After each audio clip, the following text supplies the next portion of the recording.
live. Okay, we should be live. Thank you, it's working. Alright, cool. Hello there, everyone.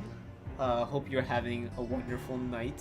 We are here, finally, streaming the episode 6, the final episode of LEGO Star Wars, the Complete Saga, before, obviously, the Skywalker Saga comes out next month. I'm gonna actually turn down the music a second, just because it's a little bit loud, I feel. So I apologize for that. The music, we are playing Samuel Kim and some other people. Definitely check them out in the description.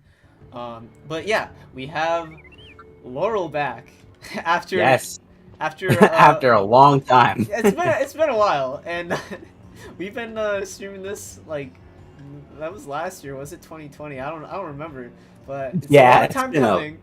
Delays on both our end and Lego's end, but yeah, man, we're so happy to have you back to finish off this adventure. You know? I'm happy to be here. Yeah, man. Just playing some Lego Star Wars. You gotta love this with two Leias. Or actually, no, one's Padme. That's Padme. Okay, real question, chat. We don't have any viewers right now, but we'll probably ask them again. Is who's more sexy? Slave Leia or Dexter Jetster? Actually, I think I can set up a poll in... There's an obvious answer to this one. Yeah. An obvious answer. I'm gonna put it in let me see if I can do that through my phone. Yeah, but lots to discuss. I mean, we got the Obi-Wan trailer just came out, I think just like 2 days ago. Book of Boba Fett's done, and then also we got the new Lego Star Wars game coming up, which we're definitely gonna be playing that. And yeah, we finally got gameplay after like literally so long. Okay, I'm gonna quickly create a poll. All right, who's more sexy? We're gonna put Hut Slayer Leia to be PC. Or Dexter. Wait, is that how you spell? Dexter Jetster. Alright. Say anything and skew the votes, so I'll let it naturally play out. Alright. Let's see if that poll will go through. But yes, let's start with Jabba's Palace. Yes. Episode 6, Return of the Jedi. Episode 6, Return of the Jedi. What's your feeling on Return of the Jedi? I feel like it's lagging. Hopefully it'll. Okay. Oh, there we go. It looks like it's straightened out. Yeah, I like it. I still don't know. Growing up, I always used to think that Episode 5 was my favorite personally. Yeah, Episode 5 was always my personal favorite as well. I know there's a lot of people though who have a soft spot for Return of the Jedi. Out of all the original trilogy, I feel like it's the most controversial in terms of like just the choices and decisions they've made. I'm personally not the biggest fan of the Ewoks in terms of them destroying the Empire. I know what they were going for in terms of like, the small guys, the people that you wouldn't think would win, end up winning because of kind of nature versus technology. But yeah, I don't know. I've always liked the because the original thought was like, oh, they were gonna be on Kashyyyk and we were gonna have like the Wookiees versus the Empire. That sounds really cooler. Yeah, that was the original plan. Interesting. Yeah, but then I think they didn't have enough like people who could who would be able to fit in the Wookiee costumes. Right. There's some lag. Hopefully, sorry for any lag. Remember last time, for those, there's no viewers right now. Hopefully it'll pick up later. But oh yeah, definitely will. The last time Darren wasn't able to play because there's been some glitches with Steam and remote play for the Lego games and other games I think too. But it leaves it almost unplayable in terms of seeing It still has to Yeah. switch now, but we found a workaround. But it's making me stream both through Discord and through Yeah, and through Steam as well there. through Steam, through Discord, and through YouTube. So if there's any lags, I apologize, but this is the best we could do. Why is it not dying? I actually kind of don't remember this level, or at least this part of the level. What's over here? We got anything? Oh, I can't use my bombs until I get the helmet. But right, that's right. I remember. So this is Jabba's palace, and of course later we see it as Boba's palace, which yeah, let's just start off with the Book of Boba Fett. Just our kind of overall thoughts on the show. So, yeah, and obviously spoilers ahead. Yeah, spoilers if you're. But if you. Oh, dude, I loved this part of the level when you build the jukebox and it's like a rock version of Return of the Jedi. Didn't they do this? Shredding. Didn't they do this in I think they did this in Camino as well. Yeah, yeah. Like some kind of disco room. Yeah. But okay, first off, can we get an F in chat? Wow. For the Gamorrean for those guys, yeah. But the Gamorrean guards who sacrificed themselves in the finale, like that you know made me cry, man. They got pushed to the cliffs and be like, no. But yes, F in the chat. I already kind of gave my review of it last episode. I'm gonna reiterate some points, but why don't you go, Lorenzo, in terms of what did you think of Boba's show? Yeah, I thought it was great. I really enjoyed it, and I mean, like from the very beginning, it really did also kind of feel like a continuation of Mando. Yeah. And you know, obviously spoilers again, but I mean, we literally had a Mando episode snuck in there, so. Yeah. Wait, let's go this way. Yeah. Definitely people saying this is Mandalorian season 2.5. It's very accurate. But yeah. So I have to say my favorite aspects of the show, other than the stuff with Mando, which I thought like it was just so perfect, but I really enjoyed the flashbacks. Having them go like really take the time to explain all of our questions of like where has Boba been? Well, like how did he escape the Sarlacc? Where has he been the past 5 years? How did he meet Fennec Shand? How did he get the Slave One back? It would I really enjoyed those aspects, and I like the way that they had the back to be kind of a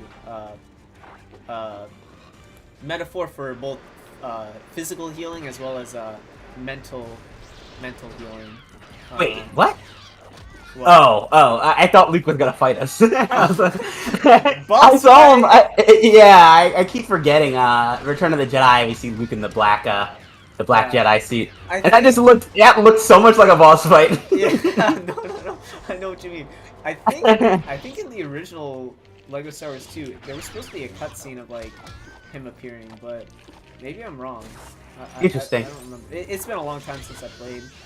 Yeah, and Mandela effect, but I don't know. Yeah, we've been talking about wanting to play. There was an unreleased beta of Lego Star Wars, and just exploring that because I'm sure there's maybe still some undocumented finds in there, and see what we can see. I know they have a whole entire cut level with Grievous riding like that motorcycle thing after the lizard. Yeah. I don't know what it's called. No, yeah, I'm definitely. I mean, if we have enough time, we can make that a bonus stream. But yeah, before Skywalker Saga. Yeah, although I've been pretty busy, and so has Lorul. We'll see if we'll get to that. So no promises, but yeah, I can't believe we're this close though to having Skywalker Saga. Yeah, fingers crossed. There's no more delays. I mean, I know. Hopefully, I'm not jinxing anyone by saying that. Cyberpunk, man. No. Cyberpunk delaying all the way up to the last minute, you know. But definitely the new footage seems to be showing like how huge of a game it is. But back to Boba. It's I really enjoyed the flashback aspects. And it was actually really cool being on Jabba's palace right now. Why is that? Why was that so Oh. slow? What the heck? I have no idea. It was really cool to see Jabba's palace, like him going in there, post, I guess, Return of the Jedi, and sneaking around, taking out the guards, and the one when they're in the garage getting Slave One, it looked like they were basing that off of what was it, the Battlefront 2015 map from the DLC, which was cool. Yeah, right. Yeah. But yeah, I like that aspect of Boba, and the other aspect I really liked, of course, was the stuff they did with Mando. Him on the Halo planet, literally literally think we're about to meet Master Chief. Yeah, they knew what they were doing. Literally. But no, that was so cool because it had you know, they were exploring Wait, what? Why is Luke force choking these guys? Because he did it in, I don't remember that. in Return of the Jedi. Did he? Yeah. There was that one scene where, like, literally the Gamorreans are like, "Hey, what's up?" And he just starts choking him, like, "Wait, is Luke Darkseid? What the heck?" but then they don't address it afterwards. It's like, okay. Yeah. But no, what was I gonna say? The Mando episode, Halo. Yeah. The that episode was really cool. The fact that they brought back the armorer, which after the episode in season 2 where he meets Bo-Katan and realizes, like, oh wait, Mandalorians can like exist without their helmets? What? And really showing like the different ideologies and factions of the Mandalorian tribes and clans, which is really interesting. But the fact that we got the armor back, that was super cool to see, and how she Right, yeah. There's the joke where it's like, wait, Mandalorian's no longer Mandalorian according to her, so it's now just called the Man, I guess. Yeah, I remember you showing me that. Yeah. What are we supposed to do? Yeah, I don't know. But Probably have to use these spiders, or the bombs probably to destroy the metal. Oh yeah. I think we have to go back. Can the spiders destroy the metal too? But yeah. Then later in that episode where we get Din build reformatting an N1 starfighter and then going on the pod racing track, that was super cool. And yeah. That episode, Bryce Dallas Howard did such a great job directing. Unfortunately, there was no Boba in that episode, which is like, it's a Boba Fett show. Like, what's the Yeah. And I know there's a point of controversy about that, but I still have to say, you know, that was some top tier Star Wars, and the fact we're getting that, you know, I can't really complain that much. And then the episode after, we get to see Luke Skywalker back already, and the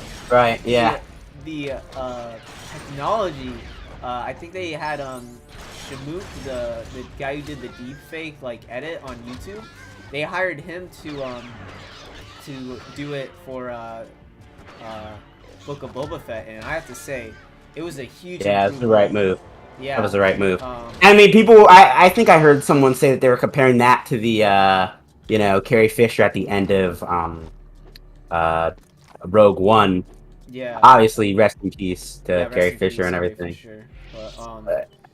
But they were comparing that deep fake versus what was that? I think that was just CGI. Yeah. And there's probably a case to be made that we could just have AI do it instead of hiring talent to. Yeah, which is just crazy to see, like how much technology is evolving, and it's kind of scary. Not gonna lie, like. Yeah, you could bring anyone back from the grave and have them just start acting. Which that's a whole nother conversation. Yeah, it is. But I have to say, Mark Hamill obviously was brought in for Mando season 2, and most likely consulted for it's Gong Droid. He's not being tortured like in Return of the Jedi. Dude, that was such like a sad moment, not gonna lie. Wait, are these Gong Droids? I never even noticed that. They might be. I think it's a floating thing of Gong Droids. Huh. But no, it was regardless super cool to see Yeah. back and like have a lot more screen time. Like they like focused on him and Grogu for like half the episode. Right. And dude, the biggest surprise for me, having Ahsoka appear there. We're like, what? Okay. Yeah, like, yeah. That was crazy. I was a little bit like, because originally I wanted to see Ahsoka and Luke's first interaction, like see that on screen. I still have a feeling we might get that with what's the show? The Ahsoka's show. I really hope we do. I think you have to jump up here. Oh no! How dare you do that to No! Clone? No, I thought that would be like, I thought that would help him out or something. I'm sorry. Wow, disrespect. I am so sorry. Yeah. I did not mean to. Wow, you're just How do I get him out? droids. How do I? Okay, there we go. I'm over here thinking that I have to use the Force or something. Laurel's just bullying droids, but nah. Not on purpose. It was still super cool to see Ahsoka appear again. And her saying, so much like your father.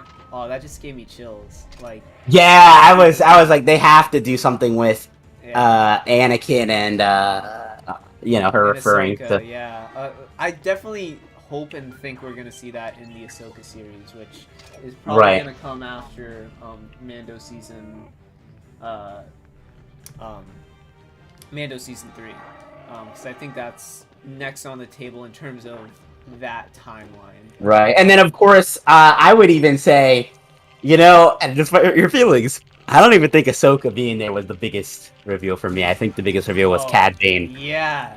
Cad Bane. Cad Bane in live action. Dude, and I totally forgot Cobb Vanth returned, and we have like a few friends who are like, you know, DJ. He's like obsessed with Cobb Vanth and says he's like one of the coolest characters. So oh no. Seeing him return was super cool, but yeah, it was definitely a scare that he was gonna go. I knew he was going to kill both of them. Yeah. As soon as he, or well, I mean, he didn't kill Cobb Vanth, but initially we thought he was dead. Right. Yeah. But I mean, what a way, like introduce a character that, you know, us who've like watched, because I also have to think of like the general perspective audience, and it's people who watch, you know, Mando season 2. They're like, oh, I love Cobb Vanth, you know, he was super cool in season 2, and just have this new character to them, take him out. But to us hardcore fans, we're like, that's Cad Bane. Right. There's no way he's gonna, you know, get through it. Uh-oh, I think we messed up, but I think we're good. We can't push it backwards, but oh well. Oh my gosh. But no, it was super cool to see Cad Bane in live action. He did look a little bit off, but yeah, I was gonna say it kind of messed up his mind a little. It wasn't awful, and the fact that they got Corey Burton, the guy who voiced him in the Clone Wars, that was a really nice touch, because oh really? Okay, I didn't even notice that. It was the same guy who voiced him in Clone Wars, and that was really cool to see. Yeah, neat. But again, another episode where Boba appeared, but only for a brief second, and it's like, and like, my main thing is, I just wish we had more episodes to the show. We only had 7, and I feel like if they wanted to include the stuff with Mando, it should have been more like 8 or 9 episodes, where it's like, okay, we get a couple episodes with Mando, like, cool, but we still have a majority of the episodes focused on Boba, which, I mean, technically we did, but I still feel a little bit unresolved, because in terms of the present day timeline, I felt like Boba didn't do too much. And I talked about this a little bit last stream, but that is a good point. That is a good point. I never thought of it that way, personally. Yeah, I think Boba was handled really well in terms of the flashbacks, where, you know, he's with the Tuskens, he's finding a new family, or a new tribe, and like really, you know, building a new legacy, or Try to switch characters. Oh my god. He's Yeah, stuck. stuck. How did I do this? How did I do this? I can't. They're not close enough. I'm trapped and I can't get out. Oh I am completely stuck. I wonder if this is a known error. Try to switch now. I'm No? trying. It won't let me. Okay, try to drop out. You might have to go on without me. Oh. Wait, is that you or is that... Wait. Yeah, that was... It added me back in. Okay, there we go. Okay, let me... See if he teleports over. Yeah, let me try to progress. The galaxy is doomed.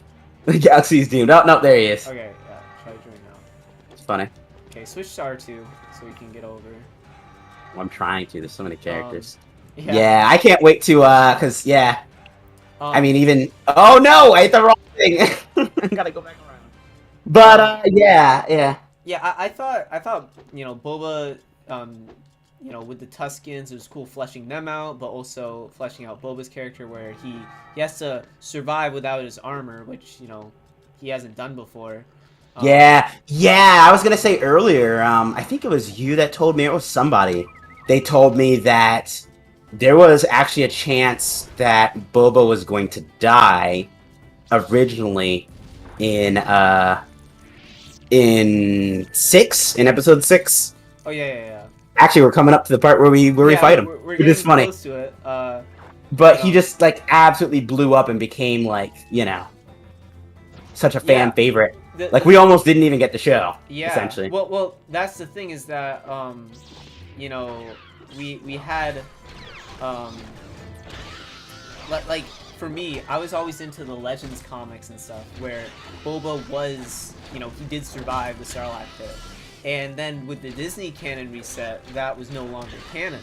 And I was waiting for them to do a story where we would see Boba Fett escape the Sarlacc pit.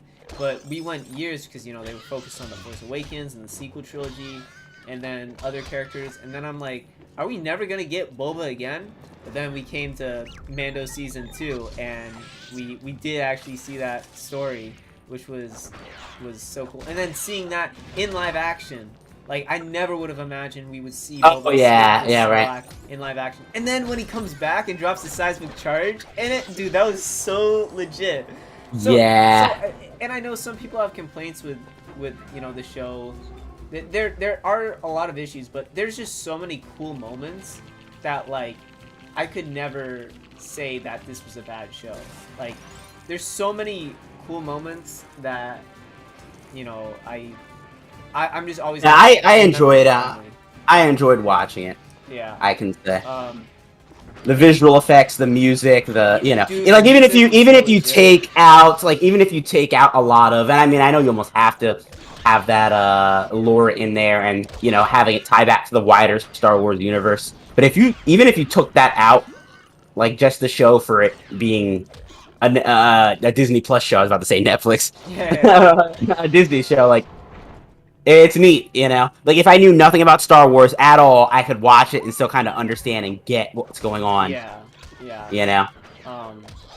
But, wait, what? I just realized, why is there a Stormtrooper helmet station in Jabba's palace? Yeah. That's... Makes no sense. That's weird. Wait, Oh. You skipped a part, but oh well. Did I? It's all good. It was funny, Chewbacca opened it. Imagine yeah, I was about to say, I should... Chewbacca starts smooching Han Solo. Oh, no. That'd be terrible. But, no, I still did enjoy a lot of aspects of Boba. I do think present-day stuff, I wish we got a little bit more Boba. I mean, he was in some action scenes, but there wasn't too much until the finale. And I also, one thing I was saying last stream was, you know, in Return of the Jedi, one of my favorite aspects of we'll get to the Rancor in a second, but yeah, the Return of the Jedi. Yeah. We had like all those creatures in just in Jabba's palace, and I kind of felt like, why is Boba so limited in terms of, like, actually I'm gonna change the music just a second, because Yeah. I'm gonna go to this right now. So one aspect is like, you know, there's so many aliens and creatures, and like it's very populated in Jabba's palace, but Boba, he only hires like, you know, a couple of Gamorreans, the mods, and some droids, and then Black Chrysanthemum, who's cool from the comics. That was cool seeing him, and then Boba. But like, there wasn't many characters like in his arsenal, if that makes sense.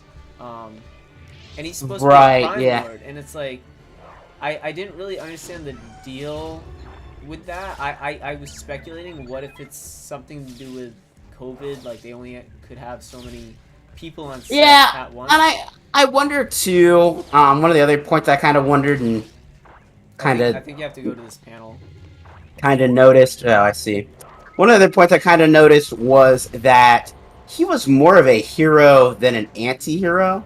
Yeah, which, you know what I mean? You know, I like the idea of him ruling with respect, because especially in Clone Wars, when you see Boba, you realize, like, yes, he's ruthless in terms of like killing some people, but he really only focused on either his bounty or people who did him dirty, like Mace Windu. Yeah, and that is, yeah. I think having Boba, you know, not want to hurt those who have not done him wrong fits with his character. But him, yeah, there was a lot where it's like, why does he care about, you know, these modern people so much?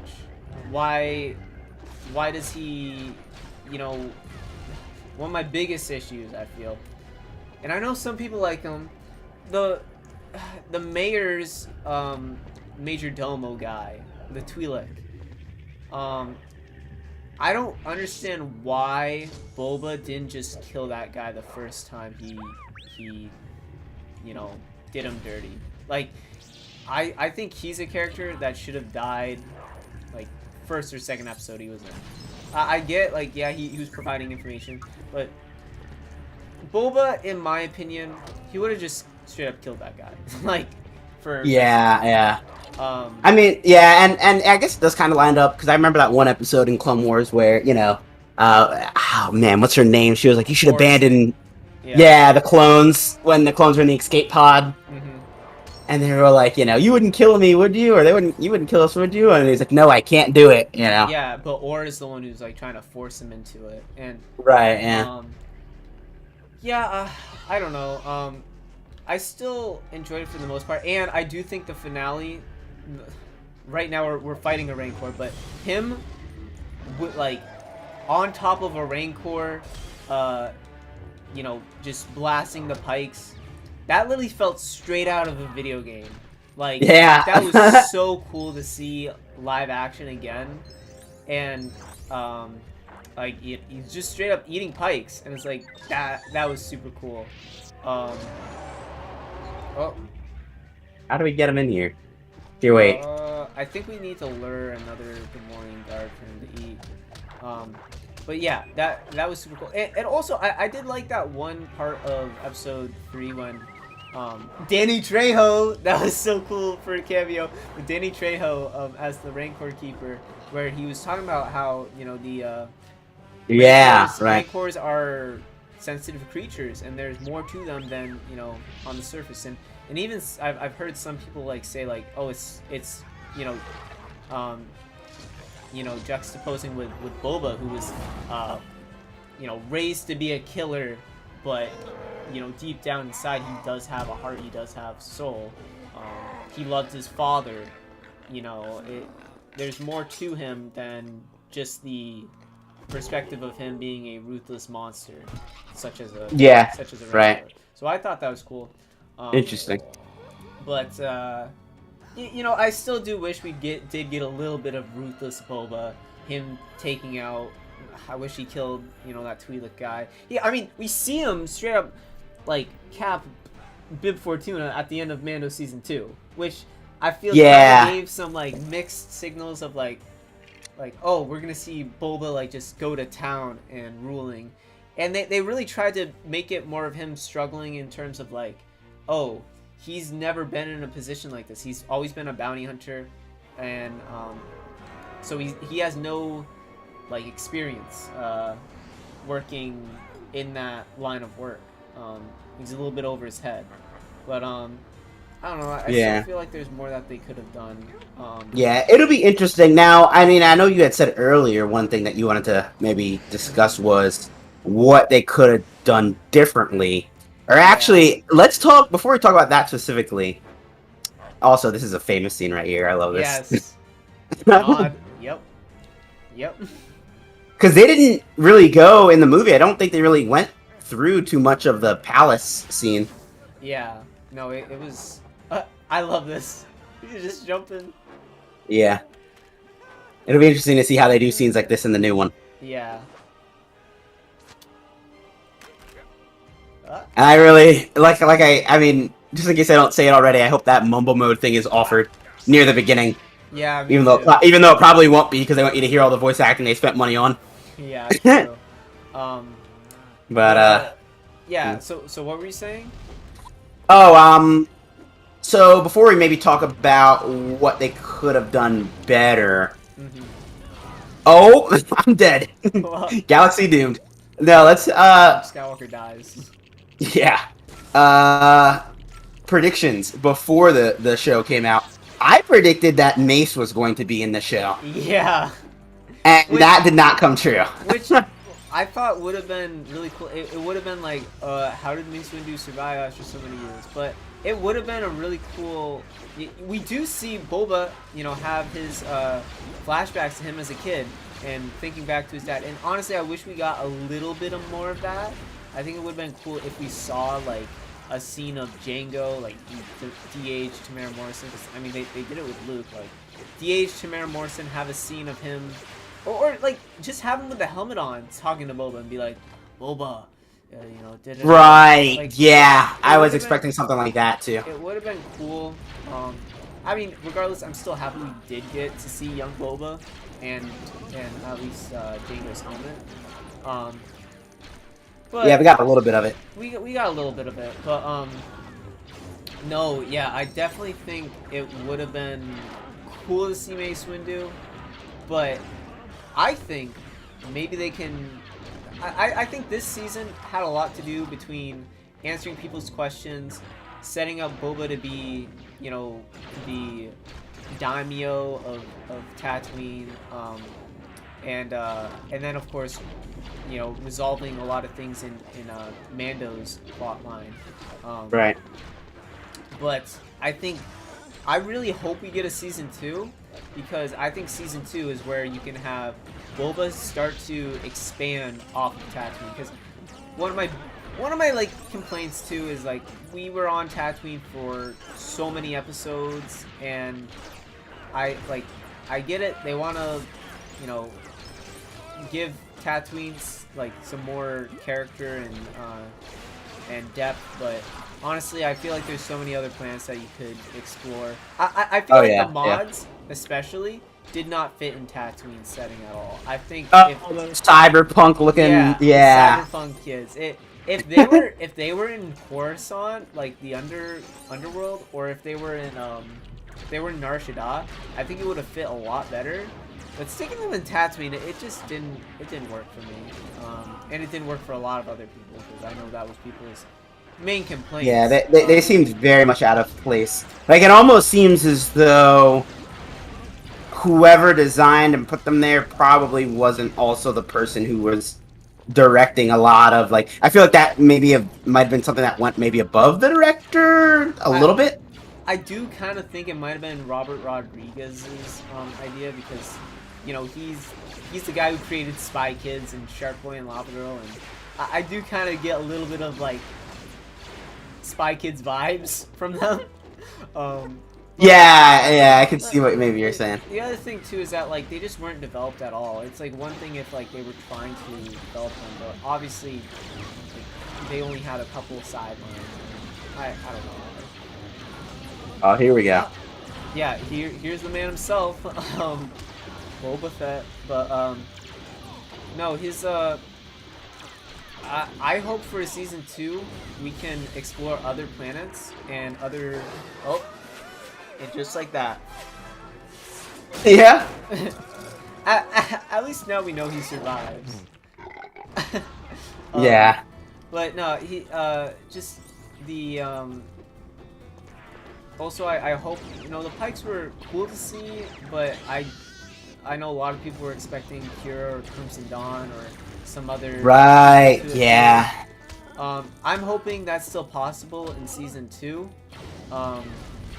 They had the Hutts, and then they just exited the show. I didn't really fully understand that. Hopefully we like. Yeah, they could be setting up later. We can get, you know, we can have the Hutts. We can explore Nal Hutta. We can have Black Sun, Crimson Dawn, like all these other syndicates. It would be really cool for them to explore. So I hope we get season 2 eventually. I think right now they're gonna be focusing on.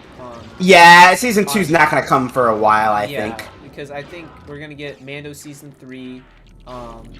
Obviously now we have Grogu back, which that is another point of contention. Is like, what do you feel about? How they brought back Grogu like in a side show and not the main show. Like, how are you gonna explain that to those who only saw Mando season 2 and jumping into season 3?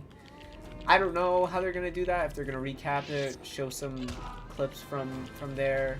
Oh yeah, they definitely could do that. Yeah, we'll see. I think the real question is, with all these shows coming up, I mean, they're gonna have to announce a whole new set of shows coming up soon because we are slowly but surely getting through them. Do you think maybe we see another Bad Batch season and maybe they do Rebels the right way, Bad Batch Rebels, or you know? Well, we are getting season 2 of Bad Batch this year. That has been confirmed.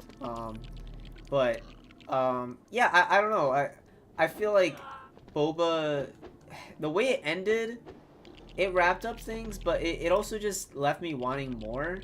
So I do honestly hope we get. Oh, I think you have to jump up there.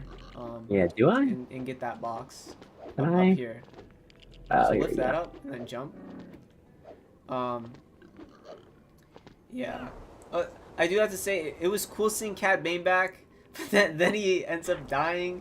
I like the way that they did it in terms of Boba defeats Cad Bane with his gaffy stick that he created, not with his armor. I thought that was symbolic meaning.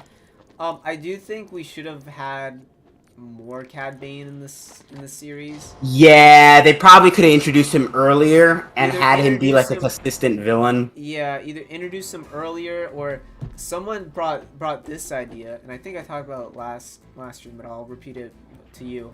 Is the idea of we get episode 6 where it introduces Cad Bane in the timeline, in the present day time, but then we get another episode before the finale where we see young Boba and Cad Bane, like him during the Clone Wars, showing that canceled.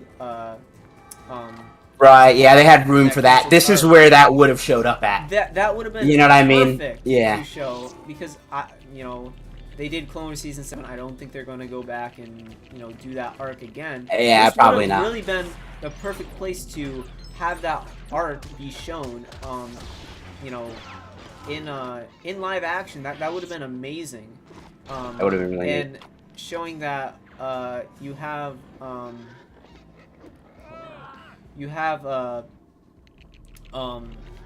it would have been a good way to show that wait, what's up here? Yeah, isn't this the rest of the level? It would have been a perfect way to introduce the new audience members to Cad Bane, establishing his relationship with Boba, because really the only people who know that him and Boba have history are people like deep cut people, because it's not shown in the Clone Wars, it's showed as a deleted scene of Clone Wars, so it's like I don't know. Yeah. So that would have been really cool if we had an episode dedicated to them establishing their history, and then we see their confrontation in the present day, and then you're like, oh crap,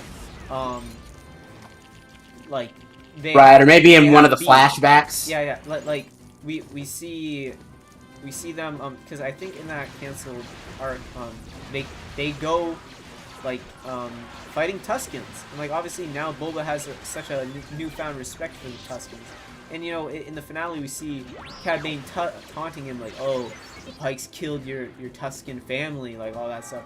But imagine that now with the context of them in the past fighting Tuskens, and him saying like, oh, you're a ruthless killer, you used to kill those guys for like, you know, just to do the job, and now you're becoming too soft and stuff, and it would have really made the conflict a bit more a bit more established for both like new fans, people who don't know Cad Bane, but also you know the people who have always wanted to see that Clone Wars episode of Down. I would say for me, and before we kind of move on to the next topic, I would say for me the thing that I maybe wanted to see from the show, and this obviously can't happen. I wanted to see it, and we talked about it before. Yeah. Darth Maul. They killed him off in Rebels. They killed him off at the end of Rebels, so there was no, you know, before Obi-Wan had died. Obi-Wan was an old man at the time. Oh, I'm Luke. I need to do this. Yeah. No, that would have been great if because he's also a crime lord, right? Yeah. Darth Maul. They could have if they, and I bet you that they regret killing him in Rebels. I mean, I'm sure they evaluated it at the time and said, oh, we're not doing anything with him, so we won't need him. But oh, he would have been such a good villain. And the reason why I think so is, imagine instead of Cad Bane, maybe it was Cad Bane and Darth Maul, or just Darth Maul. We could have had a scene where, and I know this is kind of out there, Luke fights Maul to get Grogu back. That would have been crazy. To Mando. Like, yeah, that would be Darth something that Maul I would versus say. Luke, and then then you have like obviously Boba versus Cad. That would have been right. Yeah, they could have definitely done something like that if they would have kept them alive. In the comics, Cad Bane and Maul used to work together. Like pre-Phantom Menace. So that would have been so perfect. They could have set it up as, you know, there's a power vacuum after the Empire collapsed. Yep. Now all the crime lords are coming out of the woodworks, and Maul and Cad Bane are. Oh gosh, I'm stuck again. oh no! Drop out. Oh wait. Oh wait, no, there we go. No, you're totally right though, because that would have been a great way to show. Okay, you're trying to make Boba, you know, this, you know, a little bit more sympathetic. So what do? You establish Darth Maul as a present-day crime lord who is ruthless, willing to kill anyone and everyone, no matter who they are, just to get power. And Boba is like, I do not want to rule this way. I want to, you know, be like, I'm gonna, you establish his beef with Cad Bane, where he's like, okay, someone like this, I'm willing to kill, but someone who, like, these guys who, you know, are not doing any harm, you're just ruthlessly slaughtering them. I don't want to rule like that.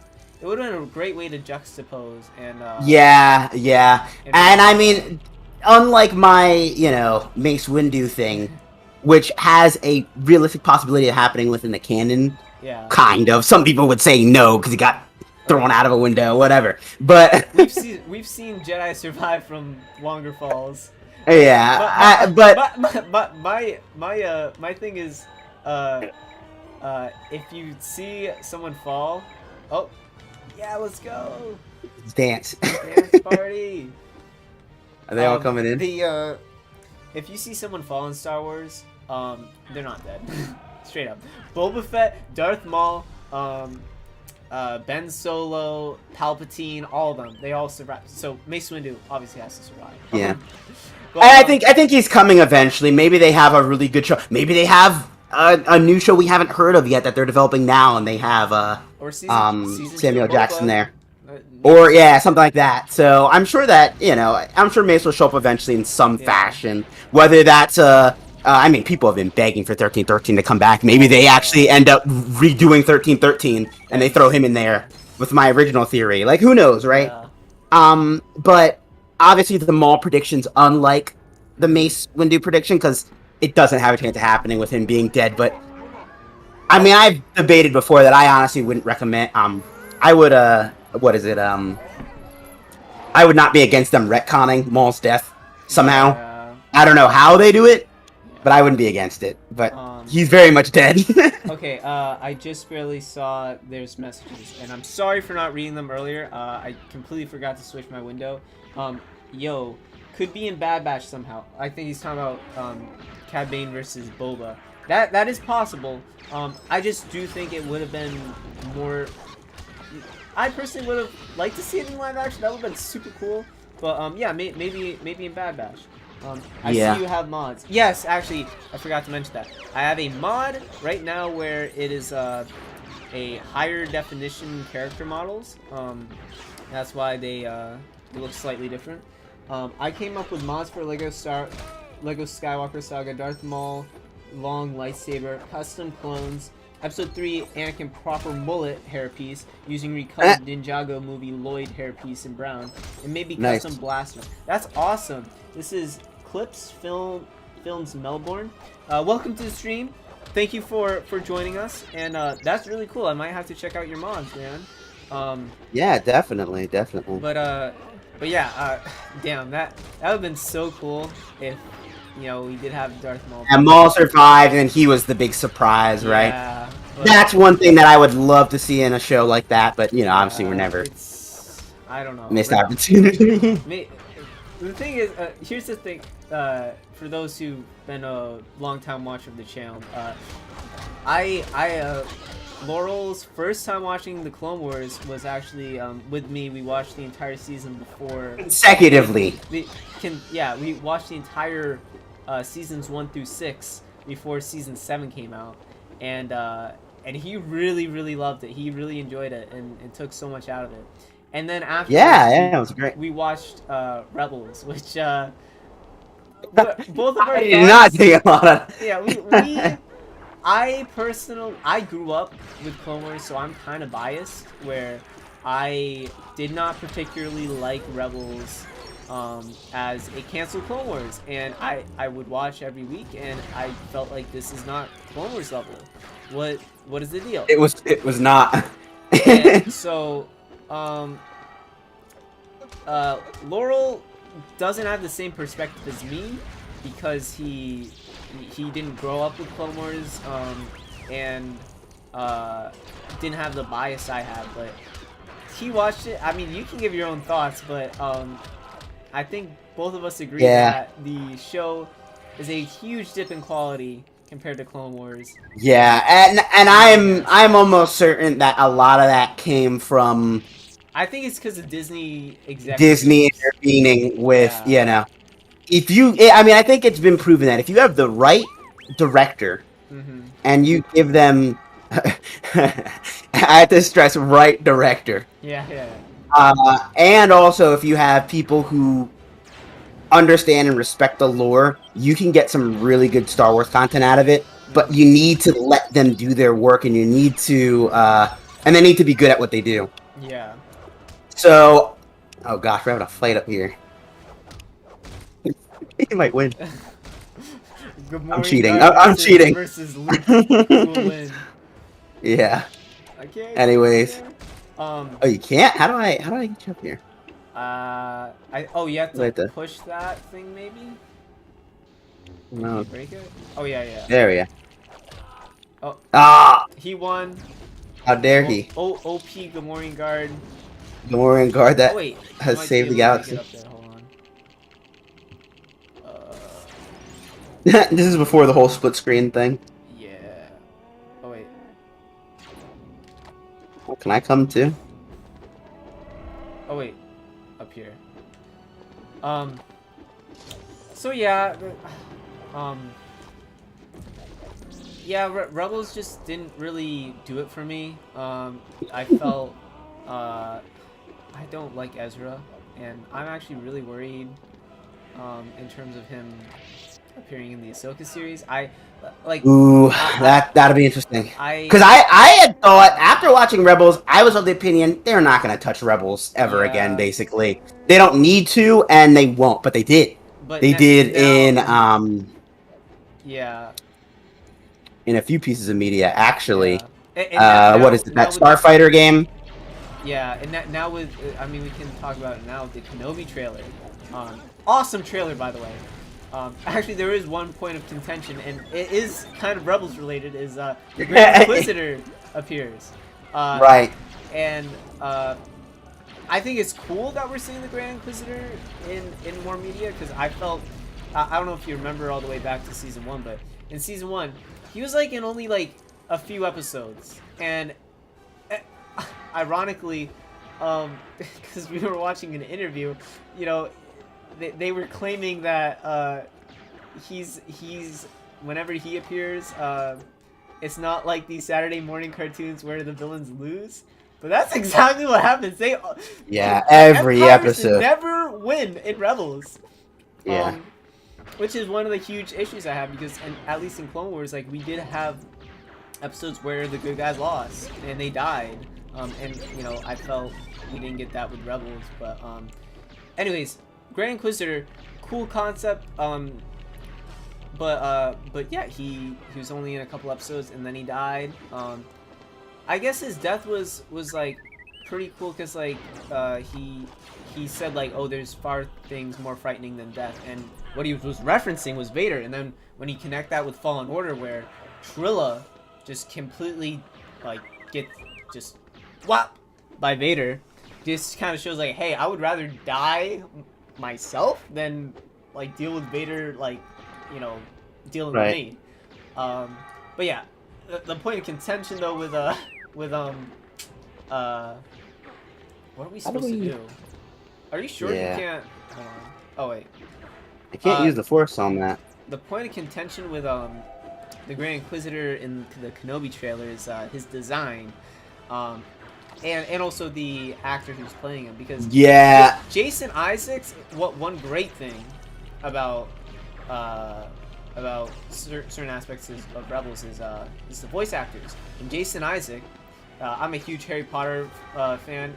He was the voice he was the actor who played Lucius Malfoy, Draco Malfoy's father, and he did a great job voice acting wise for the Grand Inquisitor, making him very intimidating sounding, and really, intimidating sounding.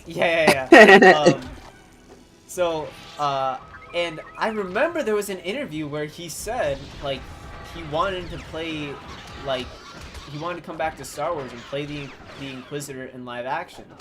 So I think you have to shoot the like things. Yeah. Oh.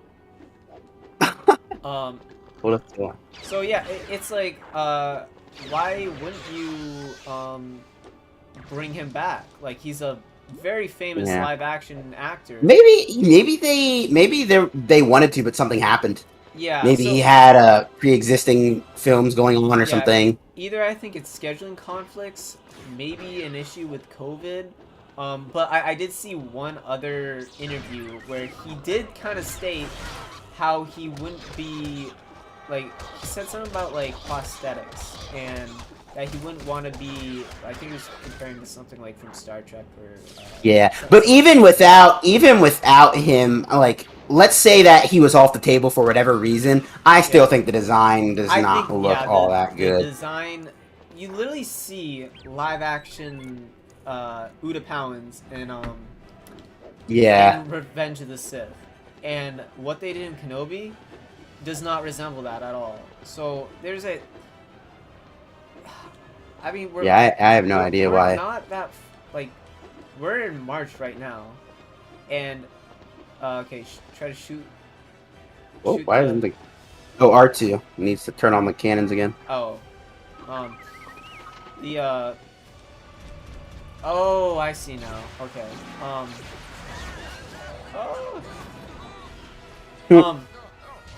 Yeah, we're only like 2 months away, basically, from Kenobi, and unless if they somehow pull a Sonic the Hedgehog and completely fix the I think they can, and I think they should. I think they should too, but I also know, like, when people were complaining about Ahsoka's Leku, like, they didn't really do anything with that.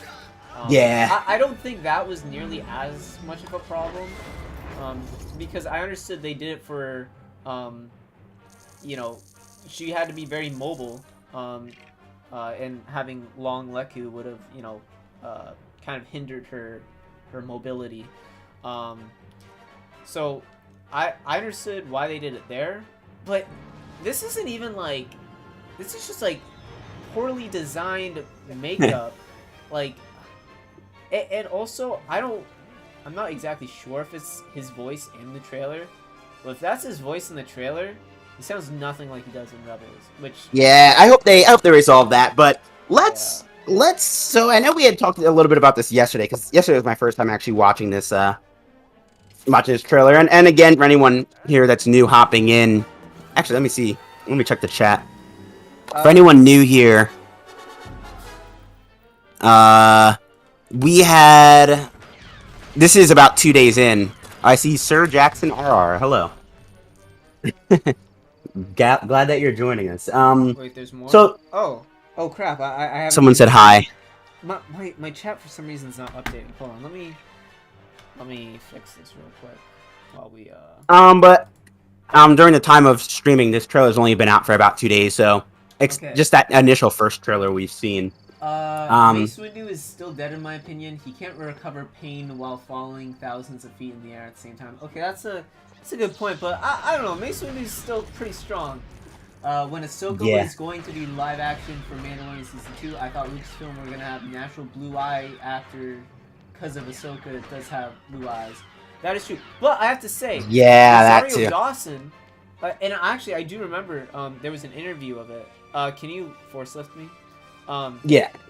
There was an interview where Rosario Dawson said Dave Filoni gave her the option whether she wanted to have contacts in or not.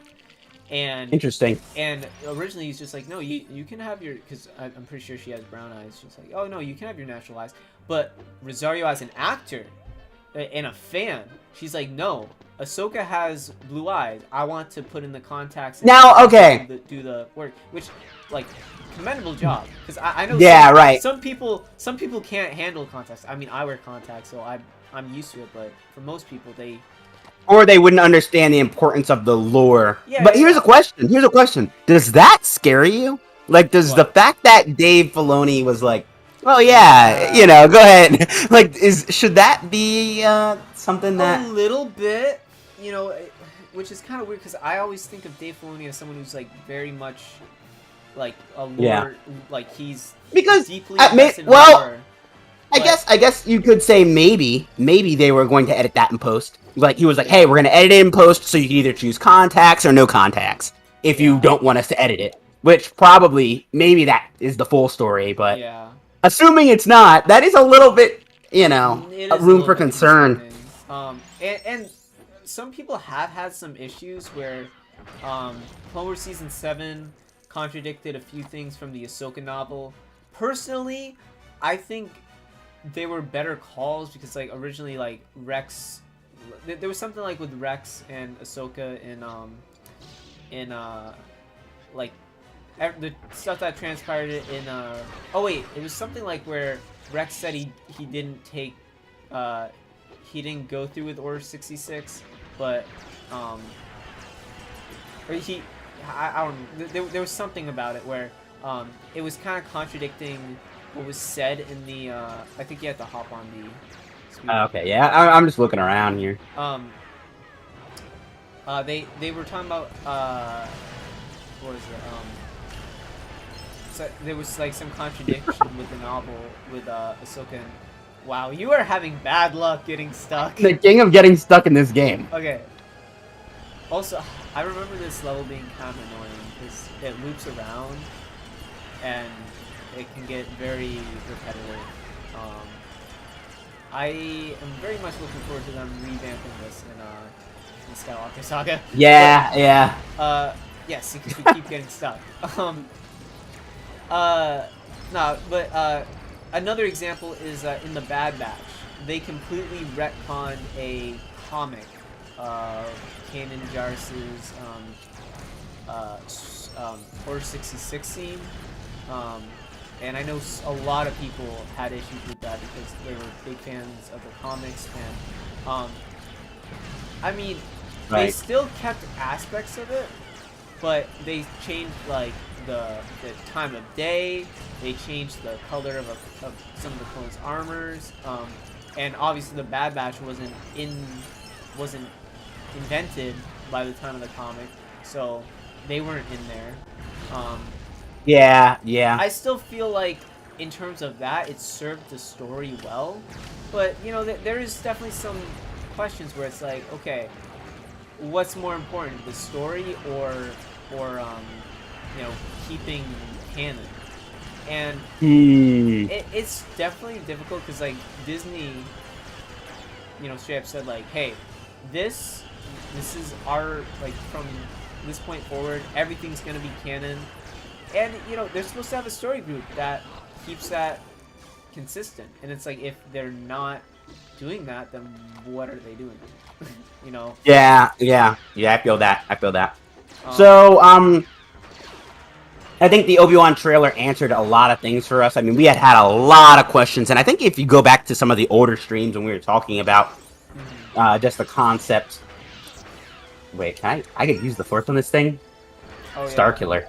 Yep. And there we go. Then hop in it, and then I think we have to shoot this thing. I love this. Yeah. But we had talked about, hey, is Obi-Wan gonna leave Tatooine? How are they gonna do it? Yeah. We know. I mean, there had been leaks. It's the biggest, you know, it's the biggest hidden secret ever. Hayden Christensen's gonna be in the show. Yeah. To some extent. So we know that. Are they going to show flashbacks of him, or are they going to show him as Vader? Then we have Vader at the end of the trailer with like the breathing, so obviously Vader's going to be in the show as well. Quick side note, alright. When I, like, number one, the music for the Kenobi trailer, so good. Battle of the Heroes. Yeah, right. Duel of the Fates, and then at the end with Anakin Starkey's da-da-da-da-da-da, da-da-da-da-da-da, da-da-da-da-da-da, da, like that. And then the breathing. So we already know Vader's going to be there. That was so cool. And honestly, I'm kind of hoping that we don't get much of Vader in the trailers, just because I want that to be saved for, like, I think doing the breathing, perfect way of, you know, teasing us while also he got stuck in a tree again. On top of the tree. But no, I think breathing, that was such a perfect tease of showing, like, yeah, Vader's gonna be here, but we're gonna wait for you to... And I have my... Okay, I'm gonna make a guess. It's probably wrong, whatever. There's, what, 6, 7 episodes to this, right? I think there's 6 hour-long episodes, which is... 6 hour-long episodes. So I think we're going to see Vader in the first or second episode. I don't think they're gonna save him to the end. I think he's gonna be right there, and he's going to be introducing the Inquisitors as these really bad guys. Yeah. And I think that is how they're going to go about it, and they're just going to have him in the beginning. No, yeah. I would love to see everyone's comments on that, though, so make sure to post what you think, if you think we'll see Vader towards the end as a surprise, even though we already know he's coming anyway. Yeah. Or if they're going to show him in the beginning. I personally think that this is what's going to happen. I think it's, we're going to see Vader early on. He's going to introduce the Inquisitors. And I think really the Inquisitors are going to be like the, I don't want to say the pawns, but like the oh my gosh. Appetizers. They're going to be the ones like leading in, you know, trying to find either Obi-Wan or potentially another Jedi. That's kind of my speculation, is because instead of them knowing Obi-Wan's on Tatooine, what if there's another Jedi on Tatooine? Yeah, you know, we'll probably see, I think, like, even disregarding the whole Tatooine thing, we'll probably see another Jedi in this show just to establish how elite the Inquisitors are. Yeah, like, they need to show, okay, these guys hunt Jedi and kill Jedi. And they're capable of doing it. Establish that better than they did in Rebels. Right, yeah, where we had, I think, Luminara Unduli, but she was a hologram, so you didn't actually see the Inquisitor killer. Right. Which is kind of silly. But, no, what was it? Yeah, and we had also talked about Fallen Order, which we'll get into more later. Yeah. Obviously, you know, in the trailer, it looks like they're on the Fortress Inquisitorius level at the end of the game. It's obviously spoilers for Fallen Order as well. Spoilers for everything. Order, but yeah, spoilers for everything. Fortress Inquisitorius on Nur, like that's gonna be awesome to see in live action. Because I'm 90. Screw it, I'm 100% sure that's the same thing. And then also you have to remember, so this is after the Fallen Order game. Yes, 5 years after Fallen Order, and there are some people questioning: are we gonna see Cal in live action? I kind of doubt it, because I don't think so. I don't think they would want to spoil, what's gonna be in the second game. And I really hope they do not. Yeah, I think that would be kind of bad. But I do like in another live action show, I really do hope we get to see Cameron Monaghan as Cal. But let's go here. So I think we're gonna be seeing the Inquisitors established, and I know they have the Grand Inquisitor, which obviously we've talked a lot of crap about, but hopefully he is handled better than he was in Rebels. We have the fifth brother, who was honestly one of the worst characters in Rebels, because he literally didn't do anything. Right. Just being honest. But he's being played by I think it's Sung Kang, who's from Fast and Furious, which I'm excited about, because I think he's a good actor, and hopefully he brings that character. Do that platform. Where's Hopefully he does a better job. Oh, can you destroy those things? Maybe it's this over here. Hopefully he will definitely do better in terms of showing. Yeah, this looks like it's just for a minikit. And then there's Reva, who's this new. I think she's the third sister. I'm actually really looking forward to this. I've kind of.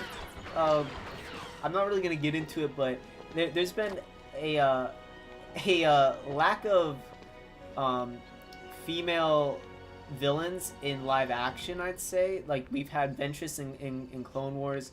We've had who else? Let me think. Ventress in Clone Wars. Zam Wesell, the true first female villain of the Star Wars movies.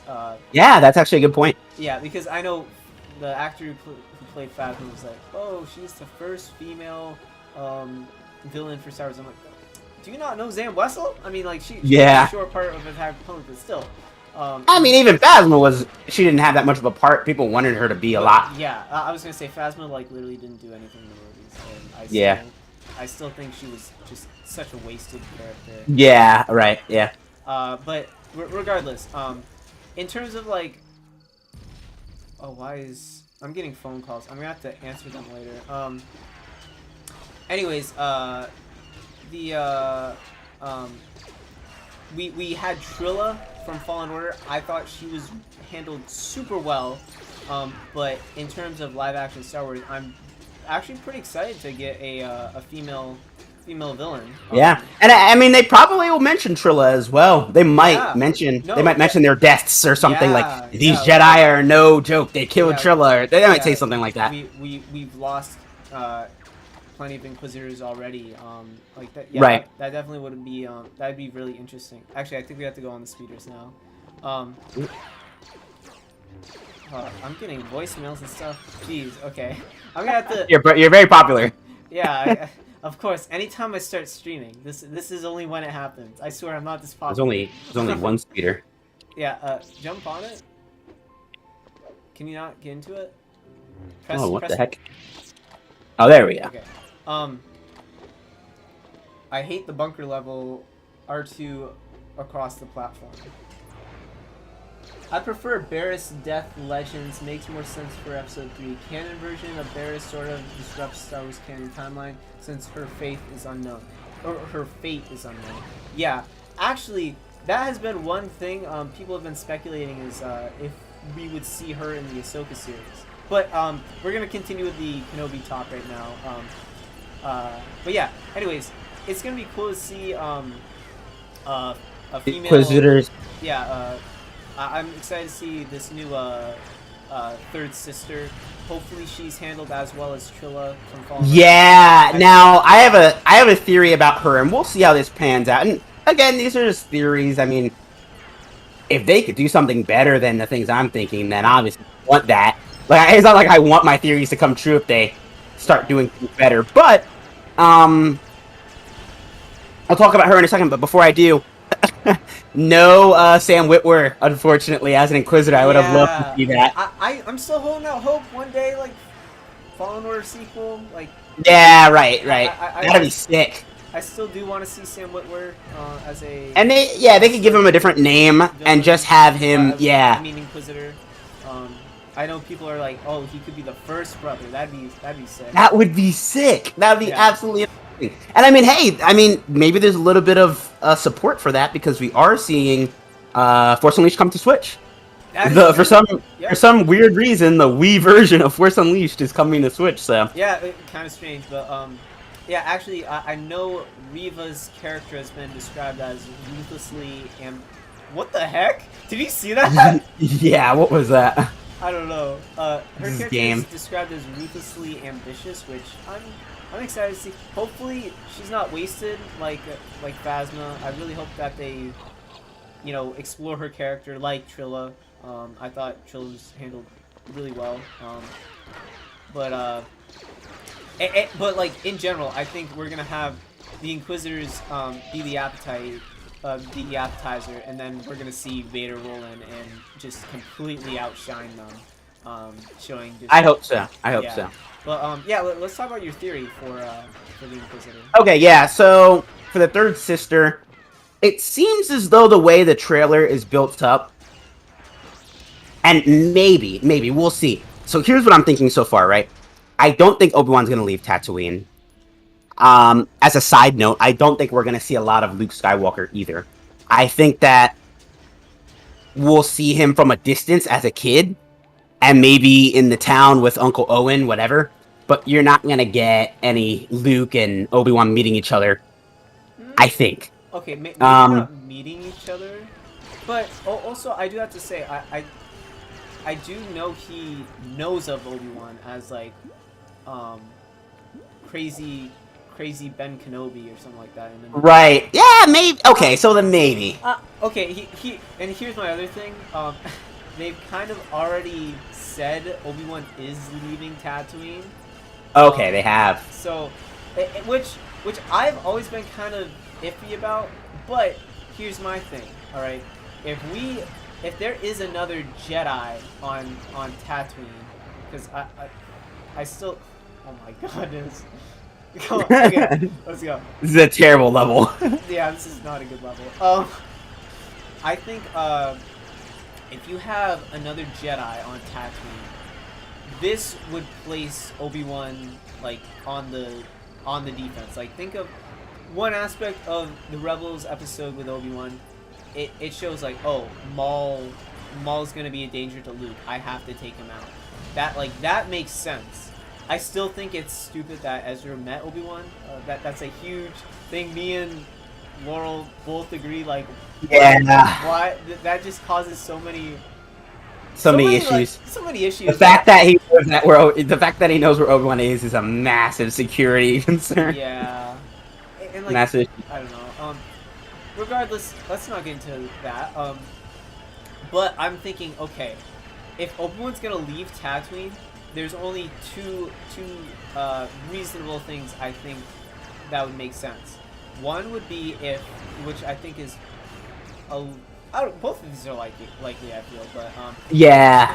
One is if another Jedi was on Tatooine and the Inquisitor, the Empire's presence are there, and he needs to draw them out to make sure that Luke does not, get harmed in any way. The issue with that though is like, okay, if the Empire's there, that does put Luke in danger, and you can't fully trust Uncle Owen with him because like he's a regular guy. Right. I think potentially what could happen, because they kind of explored this in the comic books, is Uncle Owen and Obi-Wan could have a falling out where they don't like they're not on speaking terms, or he's like you're too dangerous. The Empire, like he could say like, oh, you Jedi are drawing the Empire here. I don't want you anywhere near Luke. Something like that. Or just maybe in the comics, he actually like said like, Uncle Owen believed that Obi-Wan's the reason why Anakin died. Like you're the reason why another Skywalker yeah, we'll died. see. I'm not gonna have you put another Skywalker in harm's way. And also you have to think about Uncle Owen in A New Hope, where he's like he doesn't want Luke to be a Jedi at all. He wants him to be a farmer because he doesn't want him to be in that dangerous lifestyle. I think we gotta go this way. Yeah. Wait, I think we actually have to go back. Back to the beginning. No, backwards. Yeah, this way. I think we could. Yeah, but yeah. Have Obi-Wan feels like he should leave Tatooine to draw the Empire off. Yeah. Another thing, we'll see. We'll see. Another thing that I've thought about is if Leia is in trouble. Think about that. Yeah. Like, obviously, Luke is the New Hope. Well, yeah, he's the New Hope, but in the one that Obi-Wan's been focused on. But if Bail Organa comes and say like, hey, I need your help because I'm fearing that Leia's gonna be in trouble and we have to take care of both of the twins. I think that could possibly draw. That's possible. But let's look at what we have. Right, we have 6 hours worth of the show, and I think that with the trailer we can start to make some predictions that are going to be more likely than others. Okay, use the obviously all of these shows so far, and maybe Obi-Wan doesn't have as much, right? Unfortunately, with Obi-Wan being such an established character, we know he doesn't die. Like that right away. Like you could have watched The Mandalorian and been thinking he could die. Yeah. Like there was stakes there. There's no stakes there for almost Obi-Wan. died in season 1. And right. Yeah. Yeah. So actually that's another good point is like not only do we know Obi-Wan's fate, but we know the fate of the Grand Inquisitor and right, exactly. That's why I think Reva, the third sister, I think that is interesting because we do not know her fate. Right. She's someone who could easily be the heck? We gotta go this way, I think. Okay. Oh, it took away air speeders. Yeah. I think Reva, she might die. Or like. Yeah. Right. So that's gonna be interesting. There is a new comment.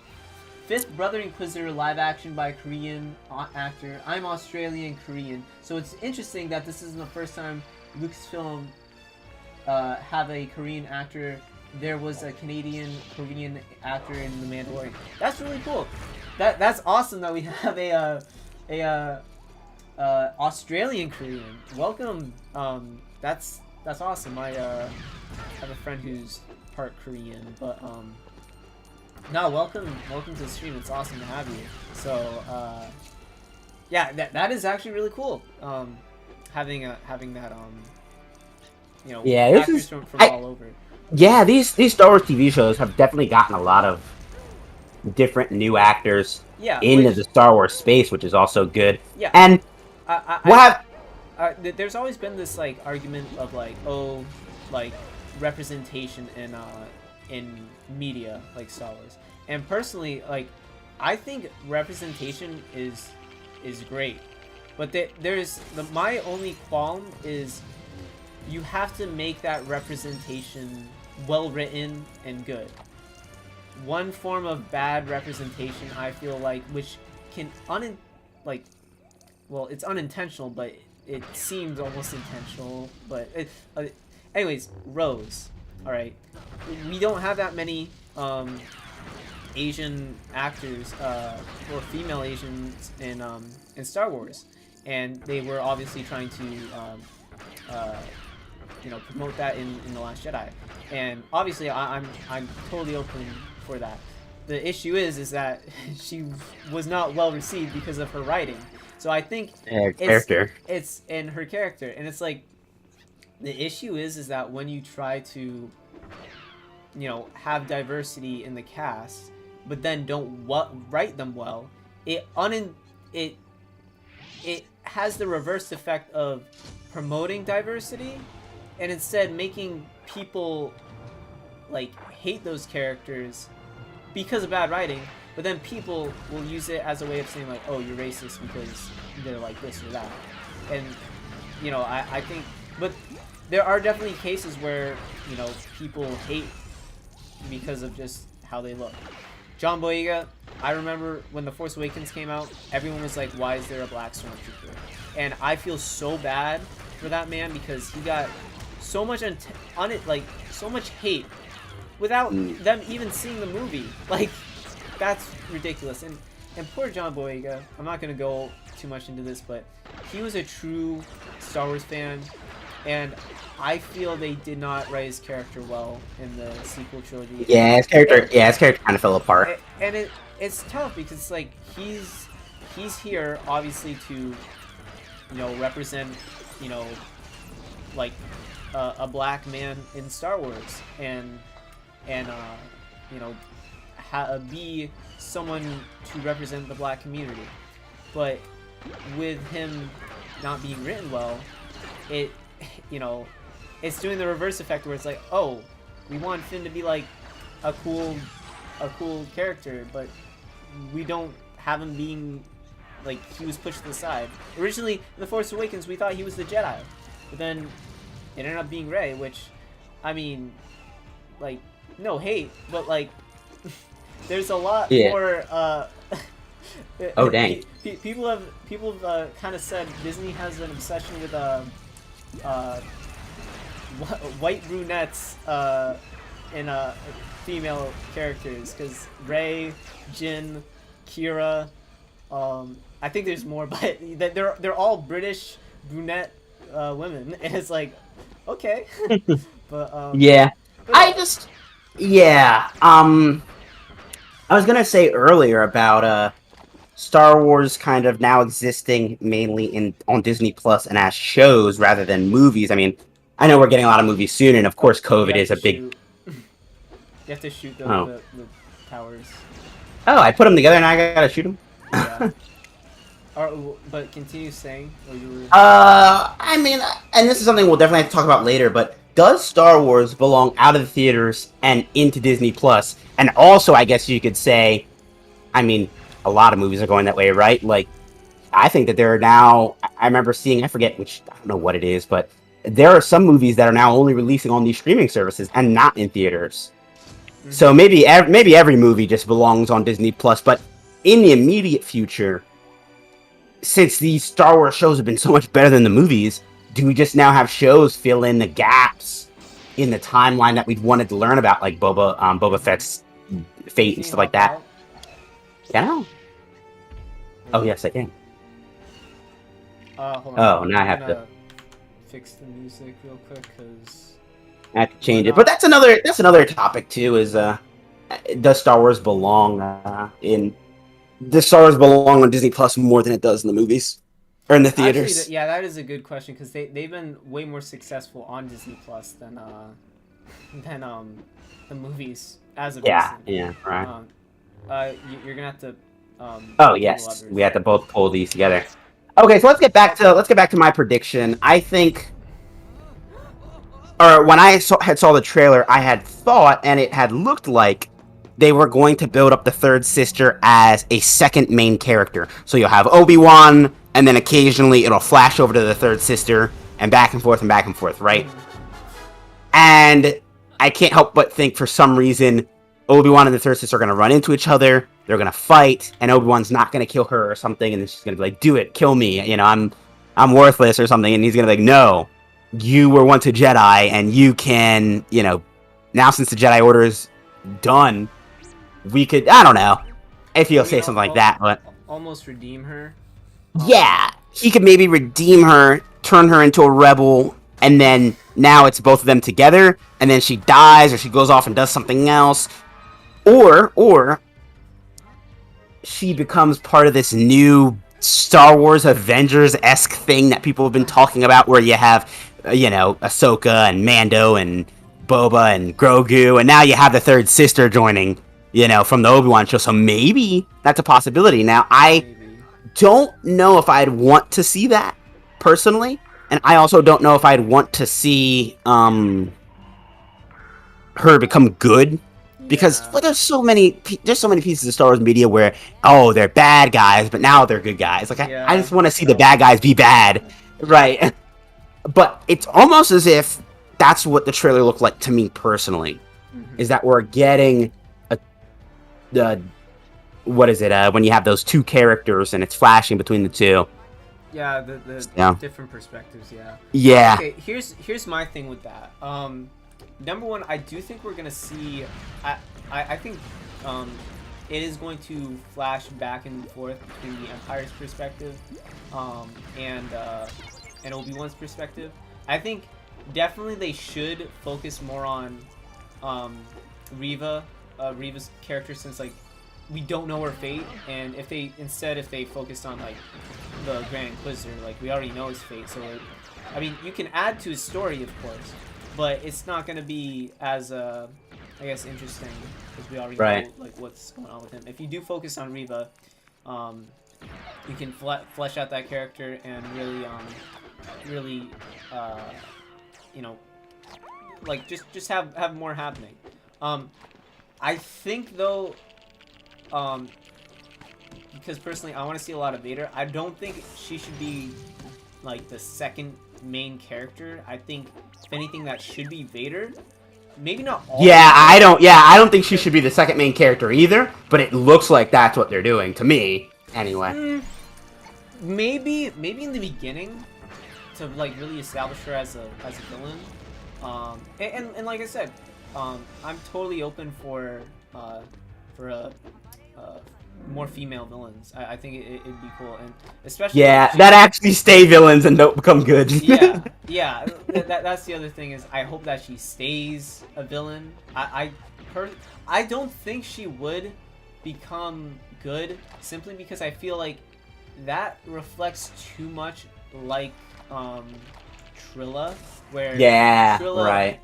She doesn't get fully redeemed, but she definitely was like regretting her decisions like towards the end of Fallen Order, right, and almost having that redemption arc. But the other thing too, if she redeems, there's no way she would survive. Vader would kill her instantly. Like right. Like that. If she does get redeemed, you're not gonna be seeing her in the Mandalorian Avengers, because right, yeah. So that's how I think of that. Although that would be one way they could get a Jedi in there, outside of Mace Windu being really old and joining. But no. So I think they might focus on Reva for a few episodes. But I do honestly hope that we get the juxtaposition of having Vader, because this is Hayden's triumphant return to Star Wars. Yes, and he's hopefully anyway. Yeah, probably hopefully. I think he's already gone on record and has had interviews talking about it. So okay. So it's like, I really don't want them to waste having Hayden in this role. I do hope we get flashbacks to them in the Clone Wars. I hope that we see him in the present day. I want him to be a lot like, how Boba had his flashbacks. I want to see that, but with Anakin, him dreaming of Padme, like having nightmares that she's gone. Right. I want to see him, just his sorrow. Maybe he returns. Maybe he returns to the Rogue One back to Bath, and we get like a Boba. Yeah, I think we're gonna see him in his back. I think we're gonna see him in his meditation chamber. I think we're gonna see him out of the suit, possibly, Right. in full makeup. Yeah, but see, here's the thing, man. That kind of, I think you kind of hit it on the head earlier. We only have 6 hours, and it's an Obi-Wan show, so I don't know how much screen time Vader is going to realistically get. I would love for it to be 3 hours of Vader and 3 hours of Obi-Wan, Oh, but that'd be so cool. I think it's like, more or for them to make a Vader show. Make a Vader show at that point, you know. Oh my god, I would love that. I know people are gonna be like, but we have 6 movies of Vader, but it's like, come on, Yeah. In the original, There's a lot to trilogy, explore. He really wasn't focused on. I think like the movie he got the most screen time in was Empire Strikes Back, which is my favorite. And I think Return of the Jedi, he kind of went soft again, and then he gets redeemed, obviously, which is great scene.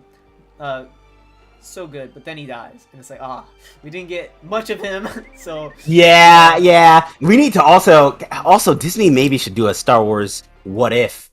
Yeah. You know, and get a good director to direct it. I would love to see What If series, honestly, for some of those. Like, what if Vader survives? Yeah. Then you get to see, you know, redeemed Vader. I think they had what game was that? I think it was either the canceled Battlefront 4 game from Free Radical that was doing that. Canceled Battlefront 4. And then also Force Unleashed 2 did like alt history. Yeah. Alt history Star Wars, you know. Which I always enjoyed that because it gave you room to just do wild, wacky stuff. Yeah, for sure. Look, we all have to be on the button. Stop! I can't do it. Okay, don't you remember Actually, can we all go? Return of the Jedi when they all had to land on the buttons? Yeah, right. That scene was definitely in the movie. But no, I think definitely seeing Anakin's more like I want to see like Obi-Wan's PTSD. I want to see Vader's PTSD. I do really want this to be both focused on them. I think you can introduce the Inquisitors to have them be the first initial threat, but as the series progresses, we're gonna see Vader be like, okay, this is like the Inquisitors, like maybe Reva dies, like, and then that's when he's like, oh, now like you thought it was difficult fighting the Inquisitors, now wait until you see Vader in action. Yeah, right. I think that's gonna be and honestly, I think maybe we should see oh wait, I think I need to get up there. Can you push that? Yes. Let's see. I think maybe do introduce some surviving Jedi. That way that you can set the stakes of like, okay, this is the Inquisitor versus a Jedi. Now this is Vader versus a Jedi. Yeah. So now, right. That would be. We've talked about there being surprises in these shows, and I think I had said this a little bit earlier. Surprises, right? So every Star Wars Disney Plus show so far has had some surprises in there, right? You have Luke returning at the end of Mando. You have Cad Bane and Ahsoka returning in even Ahsoka in Mando as well, but yeah, Book of Boba. So you're starting to see that they'll always have some surprise they pull out of their pocket. And the other day we were sitting here thinking that's why I'm kind of surprised that they've already shown the Grand Inquisitor and the Fifth Brother, because those are characters that you think would be saved. Yeah. So I was thinking maybe for the surprise they could do a few things. I don't think Maul's going to be there as cool as that would be to see. I don't think he'll be there, but I think Qui-Gon. That's the big 100%. I think Qui-Gon's going to be there. I think it would be such a missed opportunity. Real quick about Maul. Part of me wishes that it's like, why didn't we get the Maul versus Obi-Wan fight in this series rather than Rebels, where it was, in my opinion, underwhelming. Right. I know some. But didn't they do the Han Solo movie? Like Maul was at the end of that. Yeah, he was. So it's like they would have had to have. I felt like it would have been a great build-up. You have him introduced in Han Solo, but then you have Obi-Wan, and that's when you like actually see him in action. But wait, isn't the Han Solo movie after Obi-Wan in the timeline? I think. Actually. Or is Han that much older than Leia? No, he is actually that much older, which is kind of weird. He's like over 10 years old. Oh, jeez. Yeah, it is kind of weird. I think Solo takes place 10 years before A New Hope, and Obi-Wan is 10 years before A New Hope. Actually, wait, hold on, let me look this up.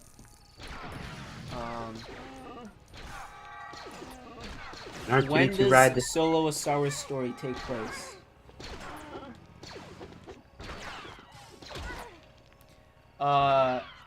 13 to 10 BBY. So honestly, it's around the same time. So okay, interesting. I think it's like a year before or after, something like that. Hey, what's up, X-Wing? Much love, bro. Thank you so much. Oh wow, yeah, X-Wing's in here. Nice, nice. Yeah. What was I saying? I think while it would have been awesome to see Darth Maul in this series, I do think if you were gonna have Maul versus Kenobi, and then I think that would have been like one like big thing to handle. But I do like now that it is simply focused on Vader versus Kenobi. Like I think that's gonna be kind of smart to have them be the focus. Because if you were gonna have Maul and then Vader, like it would have been hard to balance. You know what I mean? Right. Yeah. Yeah. Yeah, and I don't think they're going to do it either. Yeah, I don't think so. But love it, but I'm still. You know, I don't think they're gonna contradict Rebels.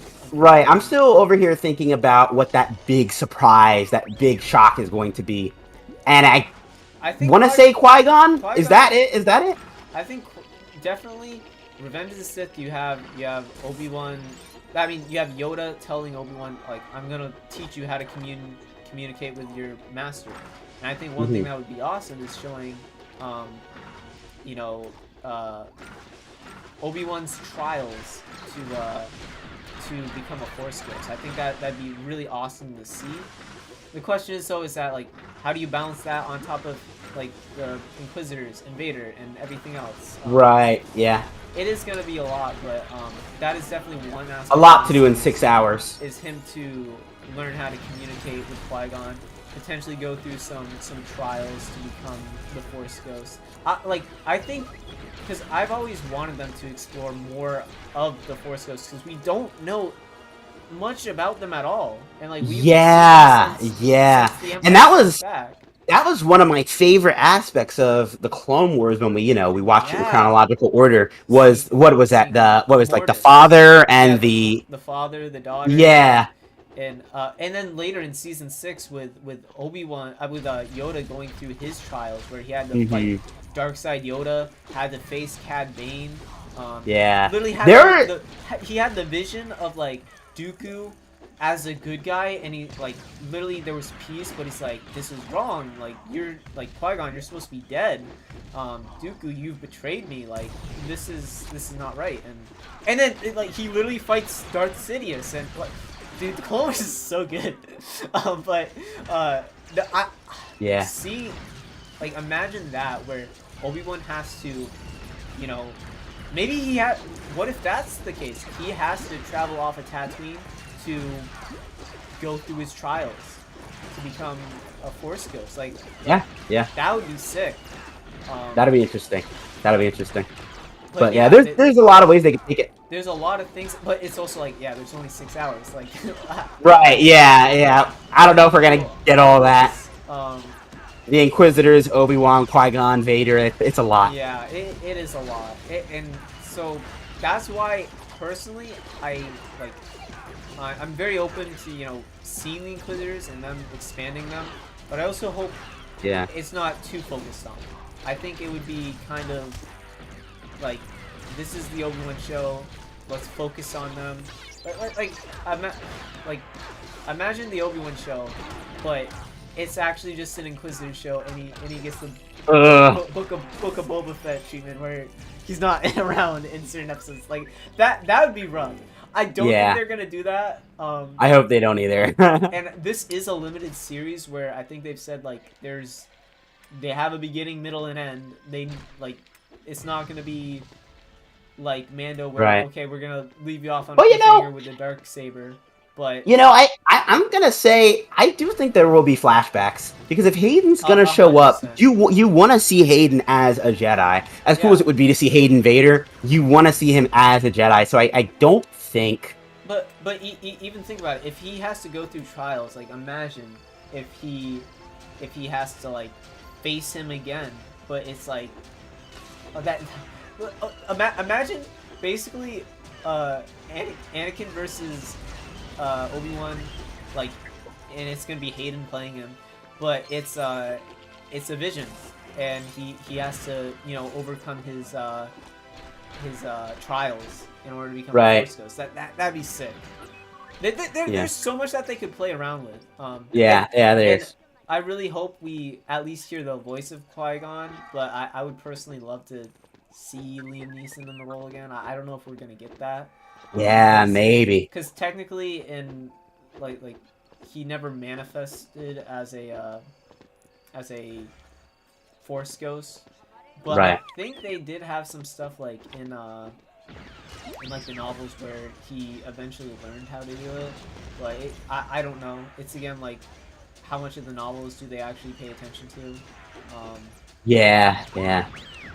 But yeah, it's looking good. When does it come out? When's the date for its? So it's May 28th, and hopefully that gives them enough time to fix the Grand Inquisitor. Yeah. I think they know. They obviously know it's just gonna be whether, and they have the money to do it, right? Yeah. It's Disney. Yeah. It's just whether or not they care. Because realistically, the Grand Inquisitor probably doesn't have that much screen time anyway. The Inquisitor is supposed to have yellow eyes, and I don't even think he has yellow eyes from the looks in the trailer, which is like kind of like a what the heck, man? Like you have Rosario Dawson, like literally take the time to wear contacts in order to look like Ahsoka, but you can't do that for the Grand Inquisitor, who's literally supposed to be like not a Sith, but like a discount Sith, I guess. And you're not gonna wear yellow contacts. I mean, come on. Okay. Try to use that now.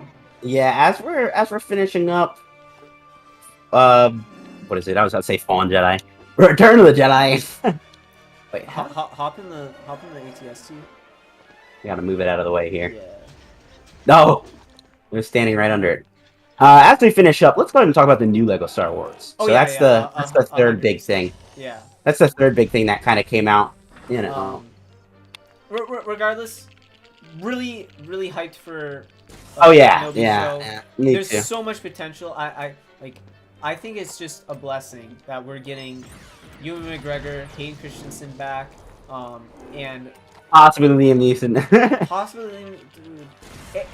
And I mean, if the trailers to say anything, I think they already confirmed John Williams doing the main theme of the show. I don't know if he's doing the entire show, but like, give me all that prequel music. I mean, give me Duel of the Fates, give me Battle of the Heroes, give me new themes that invoke the prequel era, like.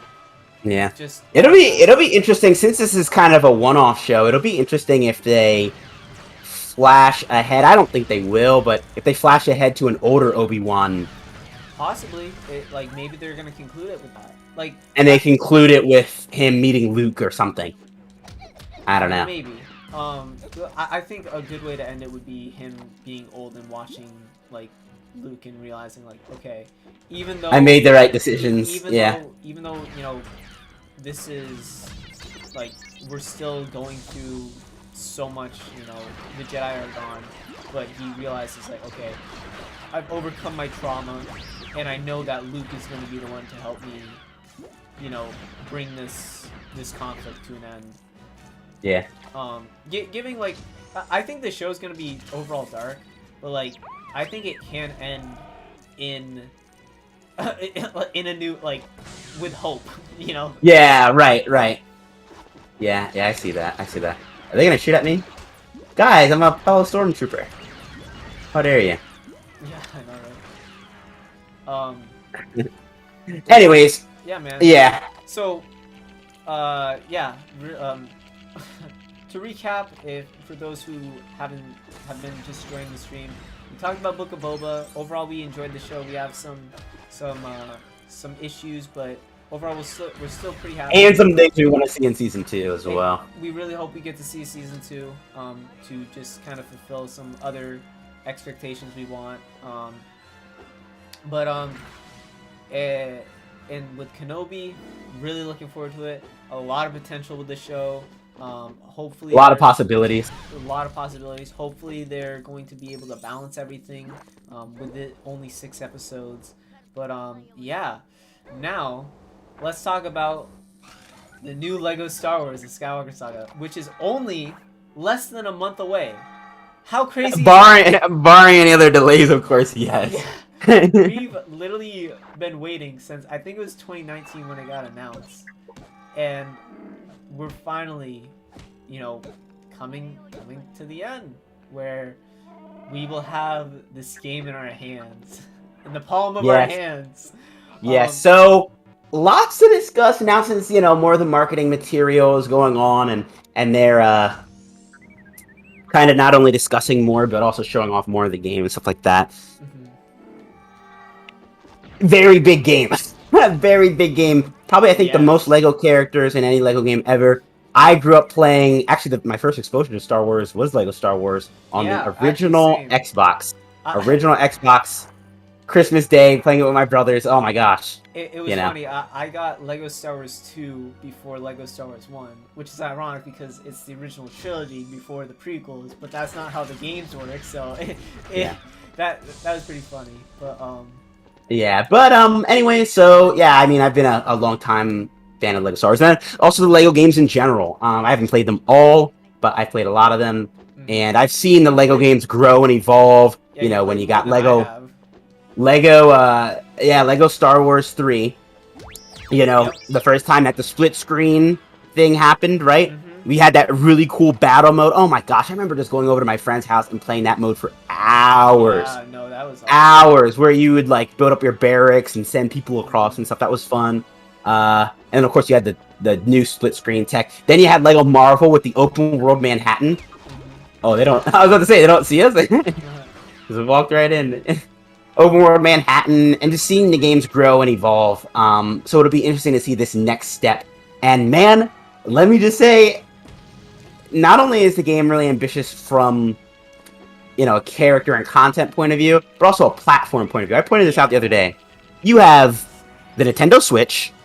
Oh yeah. The Xbox One, the Xbox One X, the Xbox Series, the Xbox Series X. Then you have the PlayStation 4, PlayStation 4 Pro, PlayStation 5, and all the different configurations of PC with AMD and NVIDIA GPUs and just everything. Yeah, and it's good. And they had to build like this all in a new engine. Like most of the times, games have been able to kind of be copy and paste in some things, and then you can like change it from there. But no, this was a brand new engine, totally different gameplay. Like right now, like, oh yeah, we can fire our weapons. We're gonna have an aim down sight system, or like, aim down shot. Yeah, like that's crazy. And even the lightsaber combat looks way more advanced than any Lego game. Rather than hack and slash, like we're gonna actually be able to do combos. You have an upgrade system, which is crazy. Like, did they have that in any other Lego game?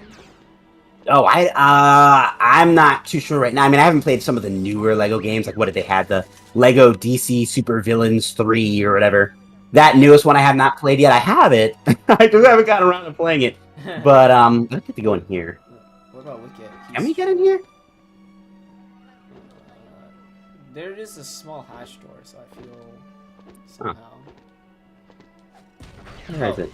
No, probably back here. Yeah. Nope. No? But no, like there's a whole upgrade system. We looked, there were like character classes. Yeah, classes. So yeah, it seems like just very ambitious, like a lot of things. Yeah, let's talk about our what we hope to see. And I think first and foremost, as probably maybe impossible to some extent as it is, bugs. I want to see this game come out polished. Yeah, I mean, we've seen what happens. This game has been in production for so long. Right, I really probably do should shoot hope those. that it's been try to shoot those. I take them up here. Yeah. This game's been in production for so long. Obviously, all the delays. I mean, there's been something going on with Warner Brothers and all their studios. Anyway, I think I heard like Warner Brothers is actually being like bought out. So something like that. Yeah, there's stuff going on in the background, but ignoring those things, this game has been delayed a lot. This is why we need a aim down sight system. Yeah, it almost looks like you need to maybe come back. That's weird. Why is it? I guess we need to come back here in free play. Maybe. Anyways, yeah, it's there's a lot to the game. And yeah. And so the amount of planets, like that's my big thing. Is like this is an actual fully open world, like Star Wars game. Like before like what was the Project Orca or whatever, like that open world game that got delayed, or I mean got canceled. Got canceled, yeah. Ubisoft was supposed to do an open world game. The Star Wars Eclipse was supposed to be open world, but that's probably not going to be around for several years. But this as long as it comes out, this should be and it comes out in a non-buggy state. Yeah, this should be like a fully open world Star Wars game that we haven't gotten in a long time. Yeah. And the amount of planets. There's like 25 planets. That's insane. And you pointed out that some of the characters were extremely obscure. Like you had you the girlfriend of that one. Nice Noodles. You have Yaddle. You have Mama the Hutt. That one. Yeah, very interesting choice. Very interesting choice. Like she is only in one episode of Clone Wars. Like that is as obscure as you can get. Like right. Yeah. Wow. Yeah. So I do wonder what the full character roster is going to be like. Have they released that yet? I don't think they have. No, I don't. And I don't think they should. I don't think they should. I think they should keep it. I think they should keep it hidden. Let people discover. Yeah. But very interesting.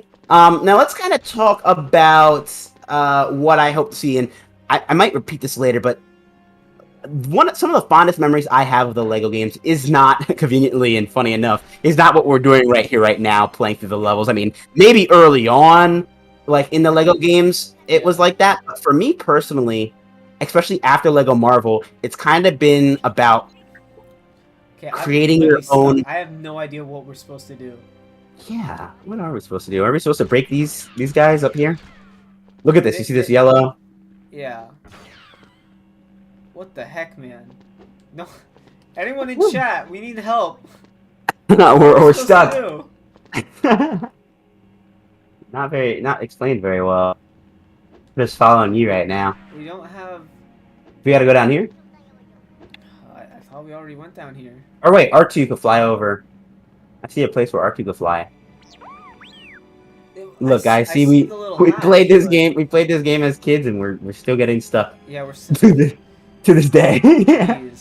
Here, R2 goes up here. I see a little place that he could go. Probably just for some studs, though. Oh gosh, I fell. It's a cross. You see that up there? Okay. But anyways, one of the best parts of the newer Lego games is you have your open world, and you can just mess around. And just do whatever you want. Yeah, there's nothing up here. Oh my gosh. Probably a mini kid up there earlier. Okay, Oh, there we go. I gotta go up there. Oh, okay, yeah. And I guess we missed that. I have to say, Endor is not my favorite planet in this Lego game. Yeah. But anyways, to me, the Lego games are now kind of more about making your own fun and goofing around. I mean, just the other day, I was playing Lego Marvel, and there was a moment where I was playing with someone, and they decided to become Venom, and they wanted me to hunt them down, and I was Bruce Banner. And of course, Venom could swing around and hide on top of buildings, and in the first Lego Marvel game, you can't get up to buildings as the Hulk. You can't do the super jump. So it was funny. I had to actually go up to the helicarrier, get in a Quinjet, and then I was I was chasing them around in the Quinjet as they were Venom, and it was just so fun. And like having that ability to have a sandbox that you could mess around with and do stuff with. Sorry, I'm in that way, it was fun. Yeah, keep talking. Yeah. But yeah, I hope that they have a level of that. That's the number one thing I want to see in this new Lego Star Wars game is I want to be able to create my own fun in the open world. Yeah. You know, outside of the main quest and the side quest and this, that, the other. I want to be able to, you know, go on Coruscant, get in a one of those what is it, cloud cars or Yeah, I mean, they're not. It's speeders, not. Yeah, I want to get in a speeder and I want to be able to like chase after my friends across the map. Like that kind of thing is what I want to see. We have to do it at the same time. That kind of thing is what I want to see in the new Lego Star Wars game. That's kind of my number one thing. Yeah. Obviously, the character creator. I want the character creator to be really fleshed out. Yeah. We did it. So it's definitely very ambitious game, but like still so much that like you don't know. And like there's a lot of potential that hopefully this game will fulfill. Because yeah, like the free world, the free roam, everything like that. Yeah. Right. Quickly switch to. Yeah. It seems very ambitious, and you know, I'm hoping that it turns out to be great. Now let's talk about let me think. What was I gonna say? I lost my train of thought. I don't remember, but no, actually speaking of side quests, they showed. Oh, I remember now. They showed like some side quests where like you get to feed like the Sarlacc pit, you get to go from Octo to Exegol. Like it seems like they're going all out, and yeah, and even there was like one where they were showing like the timeline of the levels, and it seemed like we're getting a lot of like pre-levels and then main levels, which like right. So let's talk. Weird, but like yeah, I'm wondering how that's all gonna work out. Yeah, let's talk about our questions regarding it, right? Because I have a few. Split screen. How is that gonna work? Okay, actually, let me back up a little bit even before that. Will the last gen consoles and Switch have core differences from how PC, PS5, and Xbox Series handle the game? With split screen, is it going to be... Because I guess I gotta back up again. There are some planets that have... Oh, can we switch? We can. You could be Vader if you'd like. How do I switch? I guess I gotta... Am I Luke? Wait. Did it work? Maybe I had to drop out. Wait. So you dropped out. Okay, there we go. Now you join. Okay. Yes. Oh wait. Quick side tangent before you go. I remember when I played this for the first time. I played as Vader, and I realized you could choke people, and I got so excited about it. But then my mom heard like I was a little kid. She's like, "You're choking someone in a video game? What?" She was like so haunted because she's like, "What kids game that lets you choke people?" yeah. I guess I guess that is a valid. No, it doesn't sound very good. It doesn't sound good, but like obviously these are Legos. Like they're Legos, and it's yeah. That sounds really bad. Anyways, I feel like I have a funny story like that too, but I had to remember it. Anyways, so a few questions. How are they going to handle split screen with the levels being so big? We've seen, so take Naboo, for example. You have Feed, you have that underwater city. I forget what it's called. Auto Gunga. Yeah, and then you also have, like, the swamps. So I'm guessing there are different regions of each. Yeah. And I'm guessing that you have to stay in the same region as, your buddy. Probably. Like, I can't, which I kind of, I want to say that part of me hopes that that's not the case, because if you remember in Lego Star Wars 3, I could be on the Separatist ship, and my friend can be on, there were loading zones that would be treated. That was all the way back on the 360. Yeah. Right? Now, granted, the Switch is, I think, a bit more powerful than the 360, so maybe we do see that. I don't know. There's aspects that, you know, I wonder what we're gonna... Hold on, I'm gonna quickly... Oh, is it the music or something? Yeah, it's the music. I'm just gonna switch. Yeah, so many questions. How are they going to handle that? Because I mean, I guess in a similar way to how one person was on the Separatist ship and one person was on the Venator in Lego Star Wars 3. Maybe they could do that to where, hey, I'm all the way over on Hoth and you're all the way over on Exegol. That'd be insane. That would be insane to see. Yeah. And it would be like, I don't know how they would do that, but yeah, I don't know either. And I don't think they're gonna do that, but I would love to see it. Yeah. I mean, I'm a little hopeful. Quest, how is accepting Quest gonna work? Maybe only player 1 gets to accept them. Just tons of questions. Yeah. Oh, help me, son. Ah! It's just like the movies. You gotta go fight him. Oh yeah, remember when Darth Vader had a purple lightsaber? Yeah, I remember that. No, there's... Picked up a power-up. There's, I am back, son. Oh yeah, it's right here, where you can choke people. Although we saw it earlier, Luke could choke the Gamorreans, so, I don't know. There's a... You know, I'm very hopeful, that, you know, you need to definitely have a fine balance between, like, power and performance. Right. So I don't know if they're gonna have to do limitations on some of the earlier gen consoles or what, but yeah, I don't think that this is going to be the case, but I would love to see proper limitations put in place where it's like, if you're on an earlier gen console, you cannot jump between planets in co-op. Yeah. But if you're on PC, PS5, or Xbox Series, you can. And, give each platform its own special treatment. Why are you killing me? Oh, dang, I got confused. I'm sorry. I just saw a man in a black suit. You think all Sith look the same? Yeah. Oh, man. Funny. We have fun here. Anyways. Yes. There we go. Got him. Defended you, Dad. Thanks, son, after trying to kill me. But no, yeah, definitely. I wonder how all that will work. How is that gonna work? The quest accepting mechanic. They also confirmed no online play, unfortunately, which is, I mean, for Steam users and probably eventually console users, it's not gonna be too much of a problem because I'm sure remote play together or something similar to it will probably come at some point. Though, because like especially since like, you know, this game was developed during a pandemic, like it would have been very beneficial to have, you know, that is a good point.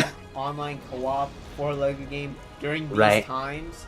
And I guess what it was, I mean, but how, I mean, honestly though, and they probably considered it, how hard would it be to really make your own version of remote play and say, hey, if you're doing co-op, you guys are going to share one screen, like online co-op, you guys are gonna, they could have did that, probably. There's also just like, I know this game is huge and I don't know how many like resources and stuff that, you know, they could really spend on it. Who knows, maybe they tried it, it wasn't working. But let me get this in real quick before we start talking about our questions regarding the game. I was showing this game to somebody that grew up on the Wii version, and that's all they had access to, by the way. They had a Wii. Growing up, I had an original Xbox 360, and then, you know, my PC. Oh, do we have to? I guess we have to go different ways. Yeah. I don't remember this from the movie either. Okay, but as you were saying, so they only grew up on a Wii, and I was able to show them, you know, Lego Star Wars 3, which I think did come out for Wii, but they didn't have that one. They only had, you know, the Complete Saga. Oh my gosh. This is very tough. I'm colorblind, so the red and green I cannot distinguish well at all. Oh my gosh. I didn't even think about that.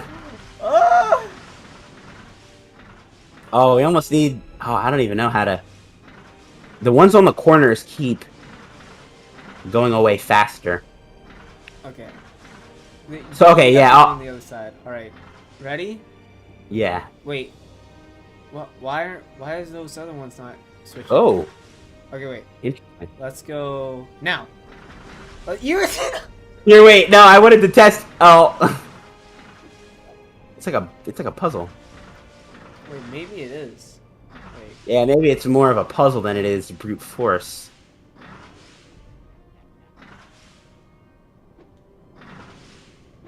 Huh. Oh, I mean, you have 100% in this game, so you solved it at one point. Yeah.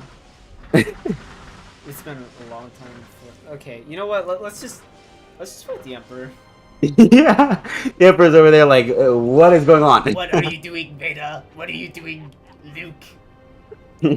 Get off the dance floor and fight. Get off the dance floor, fight. There's a. No, yeah, so what was I saying? So I was introducing, some of the newer LEGO games to somebody who had only played on the Wii, and they had only played,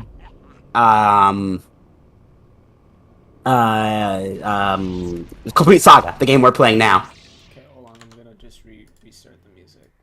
And it was very interesting showing them the trailer for the new LEGO Star Wars. I mean, they were like, oh no, because one thing that, was very funny was they were like, C-3PO walks fast now, like, I hate this.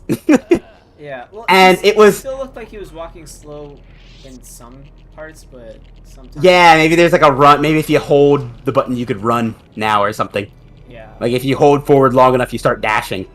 But it's just very interesting, and it's very notable to note that LEGO Star Wars: The Skywalker Saga is a new game. It is not so much of a typical spiritual successor as it is a complete revamp. It almost feels like, to me, I think it's going to be the difference between Pandemic Battlefront 2 and EA Battlefront 2. They're really not the same game.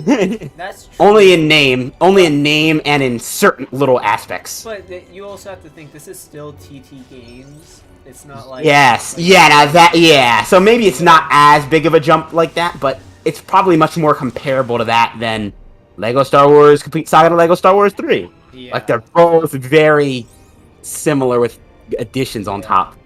So this is going to be a very different game, and I thought I'd just throw that in before I forget. Yeah. Here we go. Get out of here! Woo! You look fine. Nothing happened. You didn't get...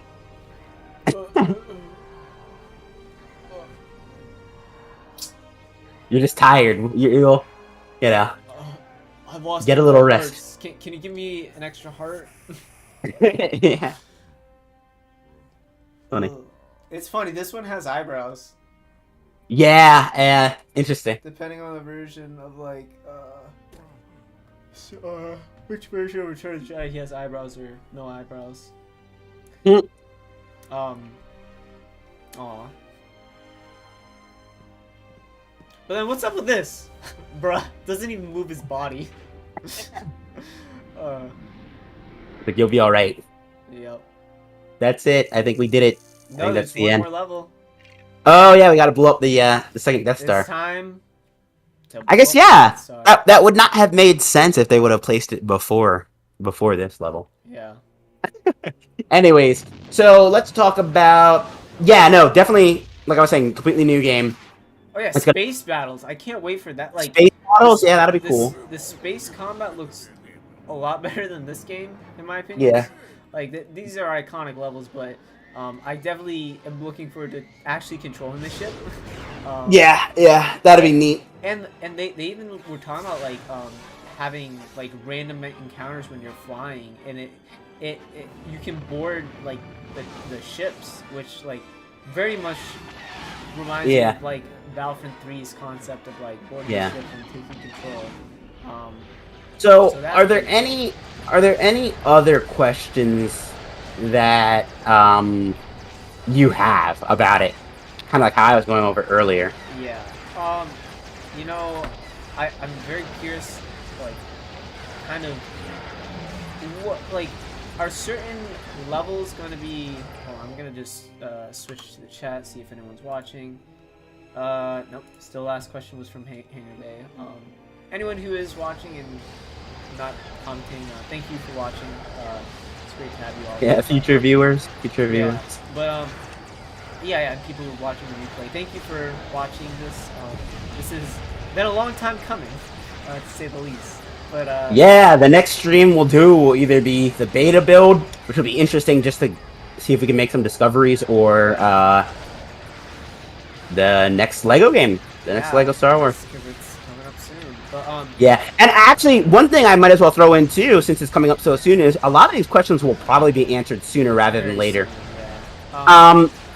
One question I do have is kind of like how much open world does each planet have? Right. It's like Naboo has a lot of different locations. Coruscant looks like it has a lot of different locations. But how does that compare to like planets that didn't have as much?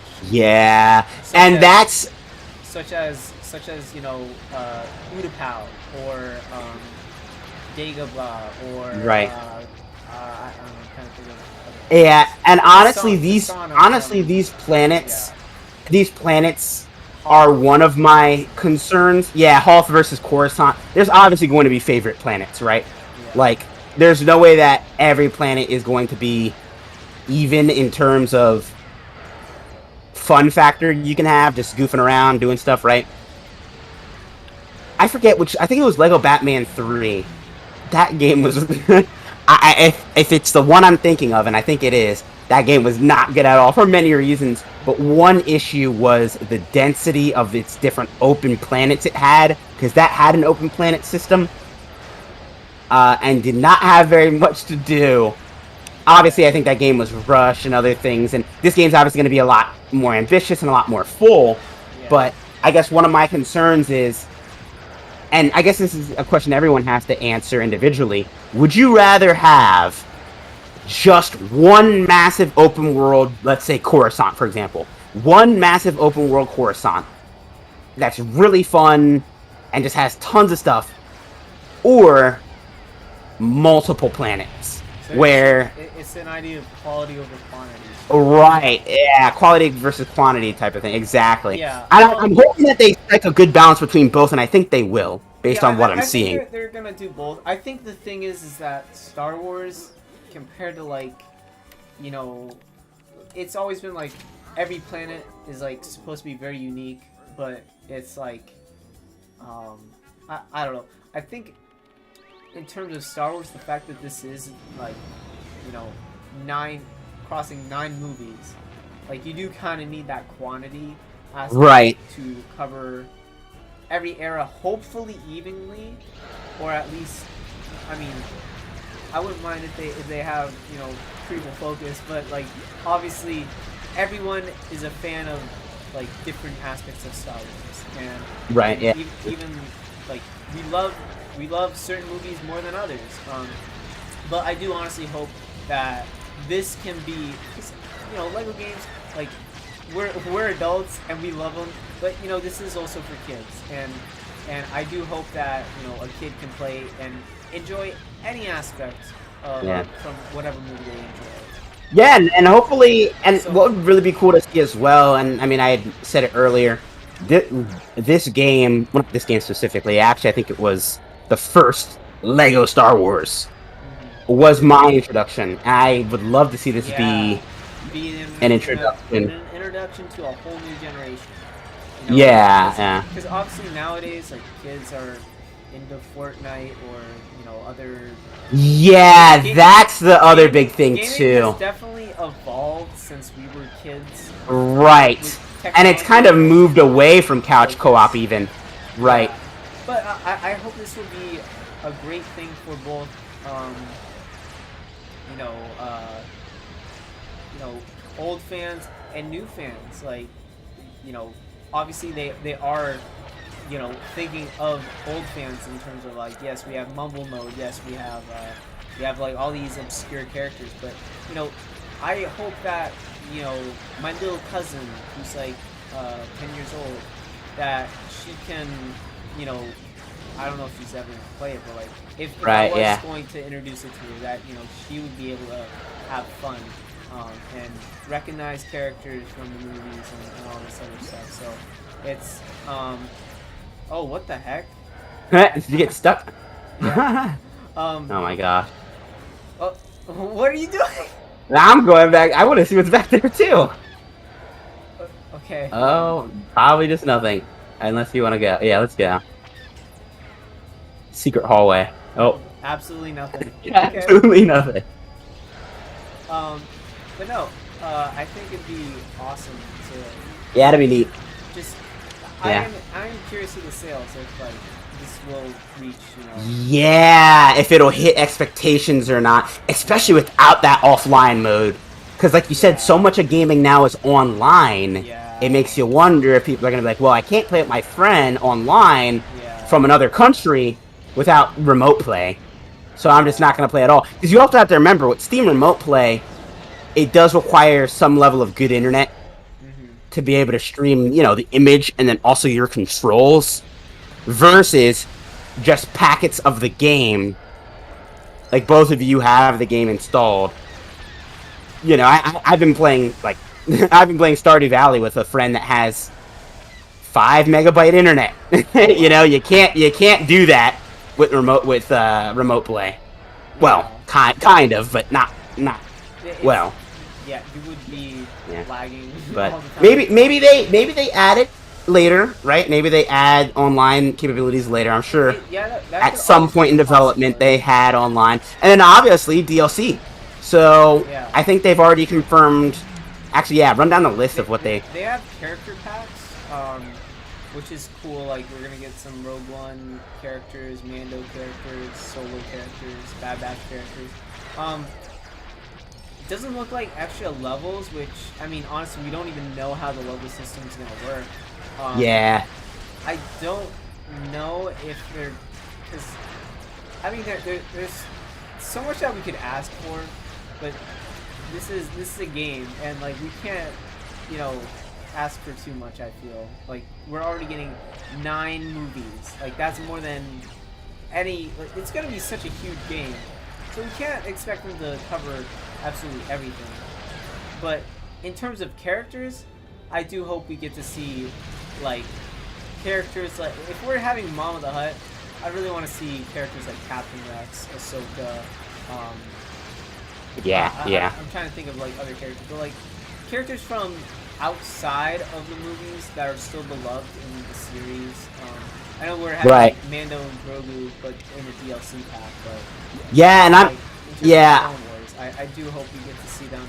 Like, have them be side mission characters. Like, oh, you have to go explore Coruscant's like underworld, and there you can unlock Ventress in her bounty hunter outfit. Like, that'd be awesome.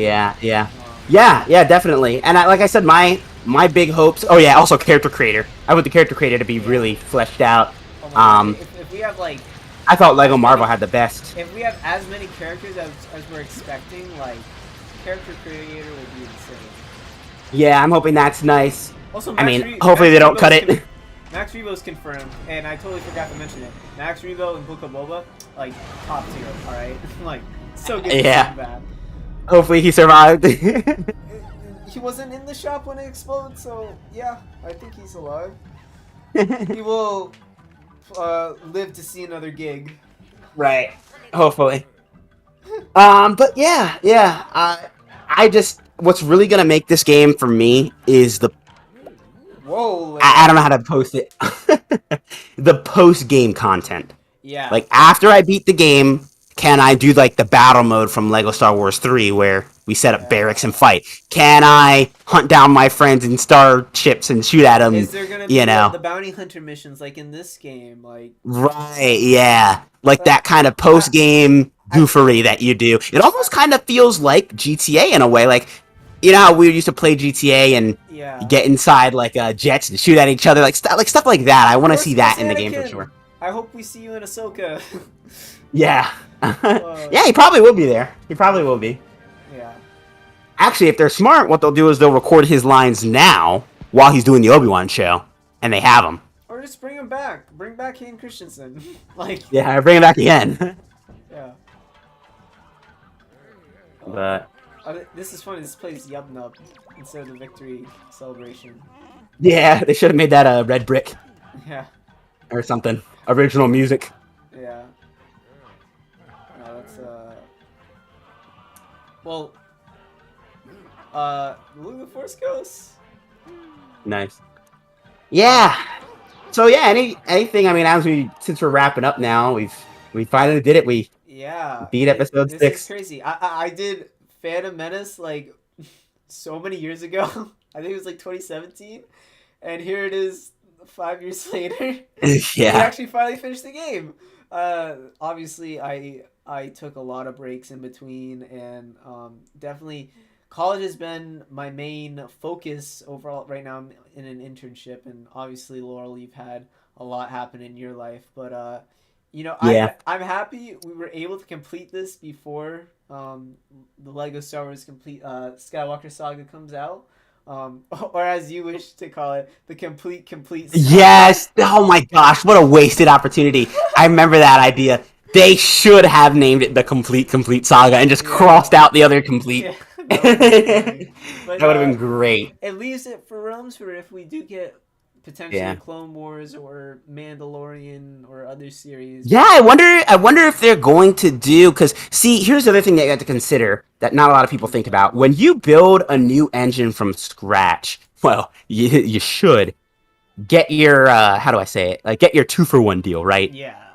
You should be making more than one game, and I think maybe that's what they're going to do with other Lego games going forward, like their Lego DC games or maybe even new Lego Marvel games that come out in the future. They'll probably make it on this same engine, but Yeah. maybe their thought process behind naming it the Skywalker Saga was now we have these different sagas coming out, right? So in 10 years from now, when the Old Republic or High Republic Oh or my whatever, God, yeah. when that's done, maybe they'll have Lego Star Wars: The High Republic Saga, Yeah. and then after that's done, maybe if they do the Lego of a Mando event, quote unquote Mando Avengers, Avengers. where you have Mando, Grogu, Ahsoka, Yeah, like they all come together. all those series. Yeah. Maybe they'll have it as the Disney Plus Saga. I don't know what they'll call it, Yeah, I don't know. but Something. essentially, I guess that's how they would do it. Yeah. Yeah, you have the new engine, right? That Yeah. you spent tons of resources creating. Yeah. Might as well use it.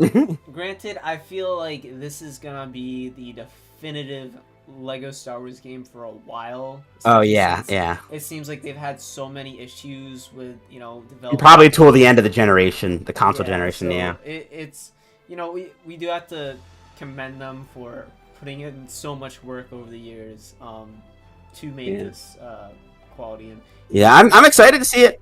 knock I'm on excited to see wood, it. it has a smooth launch, not many bugs. Yeah, it's going to have bugs for sure. Not many bugs. Let's not have But another not many. Cyberpunk situation. But Oh my gosh, that'd be you know, terrible.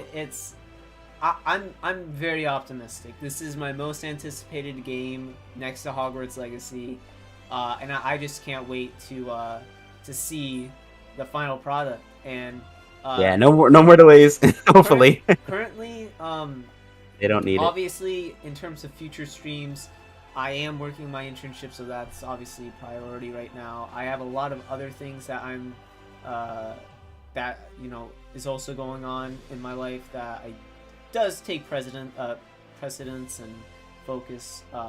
But I do hope to stream the Skywalker Saga when it comes out. In terms, I would love to have Laurel back to play. Oh, of course, I will be that. Yeah.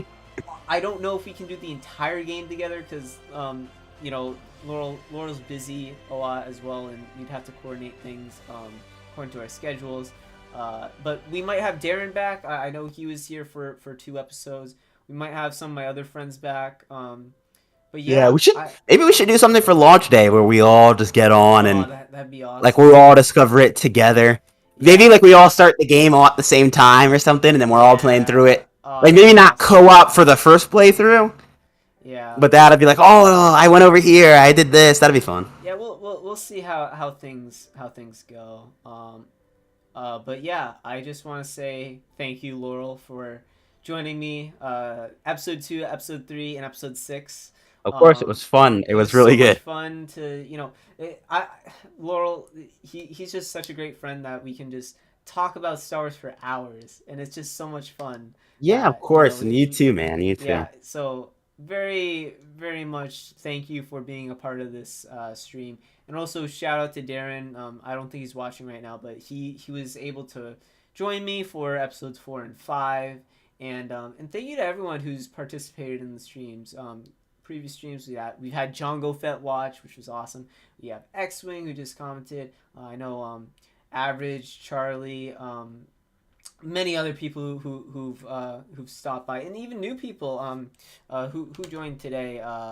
It was Clips Films, Melbourne. You know, you make mods. That's awesome. It's so good to Yes, fellow modder.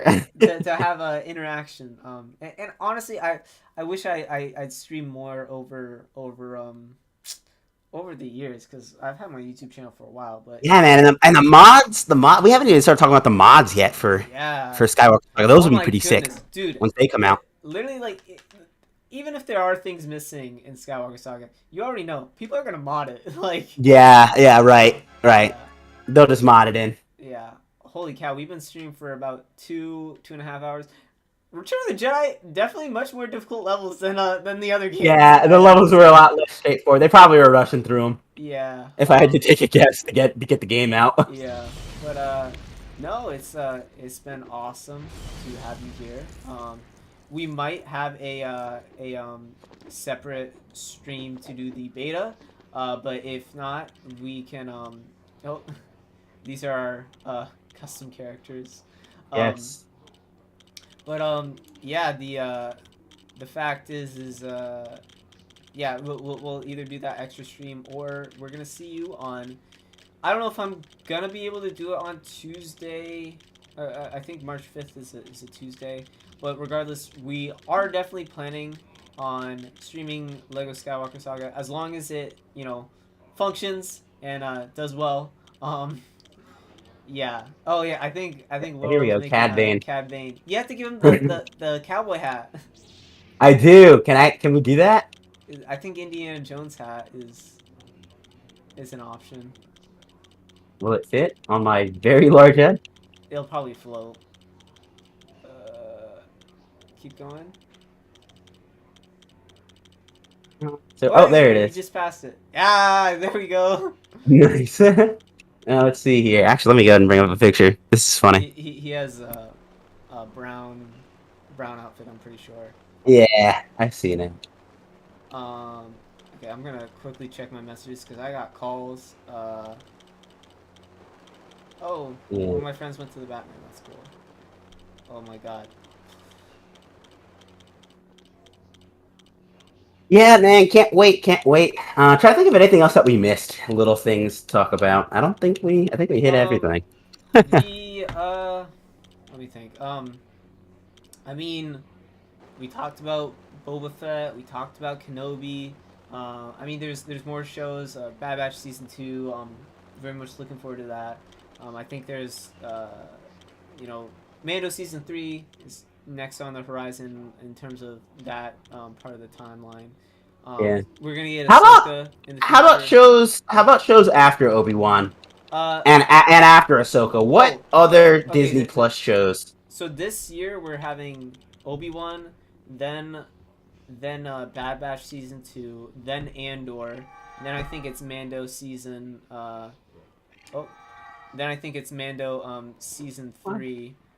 How do I play as them?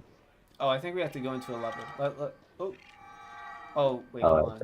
I want to go back and switch it to Jar Jar. Okay. Yeah.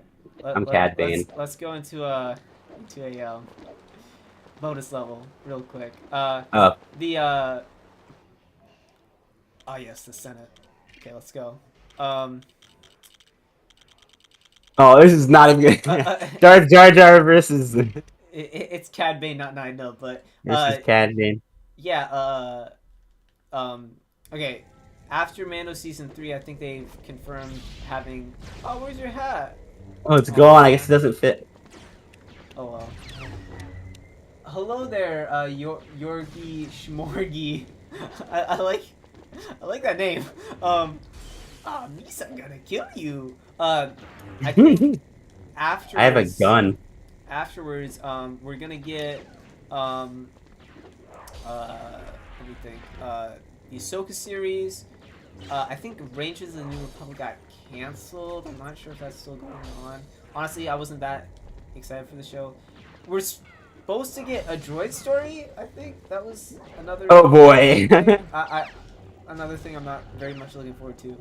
We have the Acolyte, which is supposed to be a High Republic series, which you know I'm a little bit looking forward to that because it sounds like they could potentially deal with the Sith, or at least a dark side character, maybe not Sith specifically, but oh gosh. Misa gonna kill you. Then we're gonna get a Lando show as well, which Oh, interesting. Okay. I'm looking forward to if we're gonna get Childish Gambino back because I think he's awesome. Misa gonna die. Oh my god. Oh, what? Wait, I have bombs? Or was that you? That's not fair. I think you do. Oh, no, I do. No, I think it's you.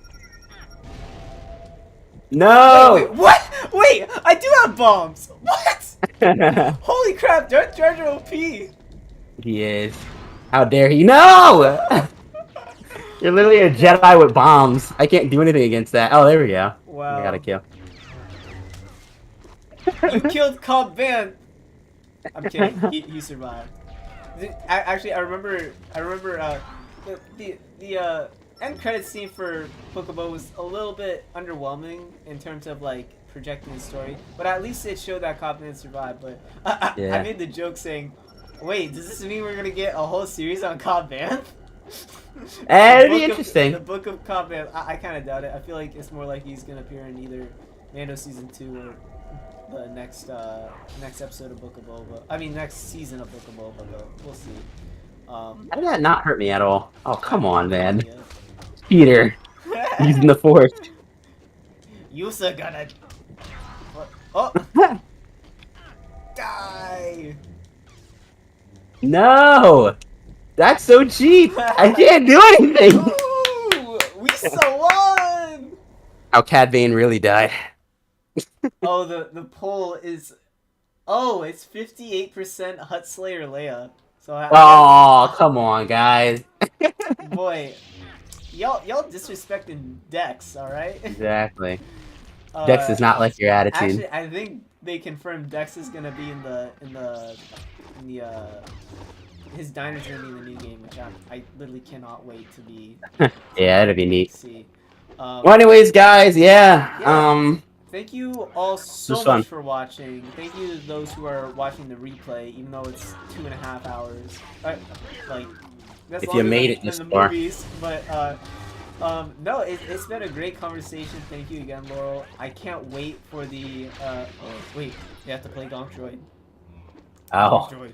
Oh, another thing. I forgot to turn on the extra. I wanted to do this for Episode 5. I wanted to put Chewbacca carrying C-3PO, but I missed that opportunity, which is unfortunate. But I think there's Super Gonk, if I can find it.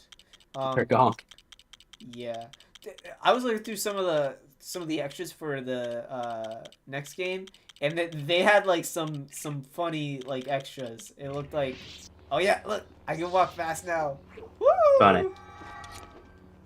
You're my friend. I will protect you. Gonk Droid Supreme. But yeah, thank you all so much for watching this.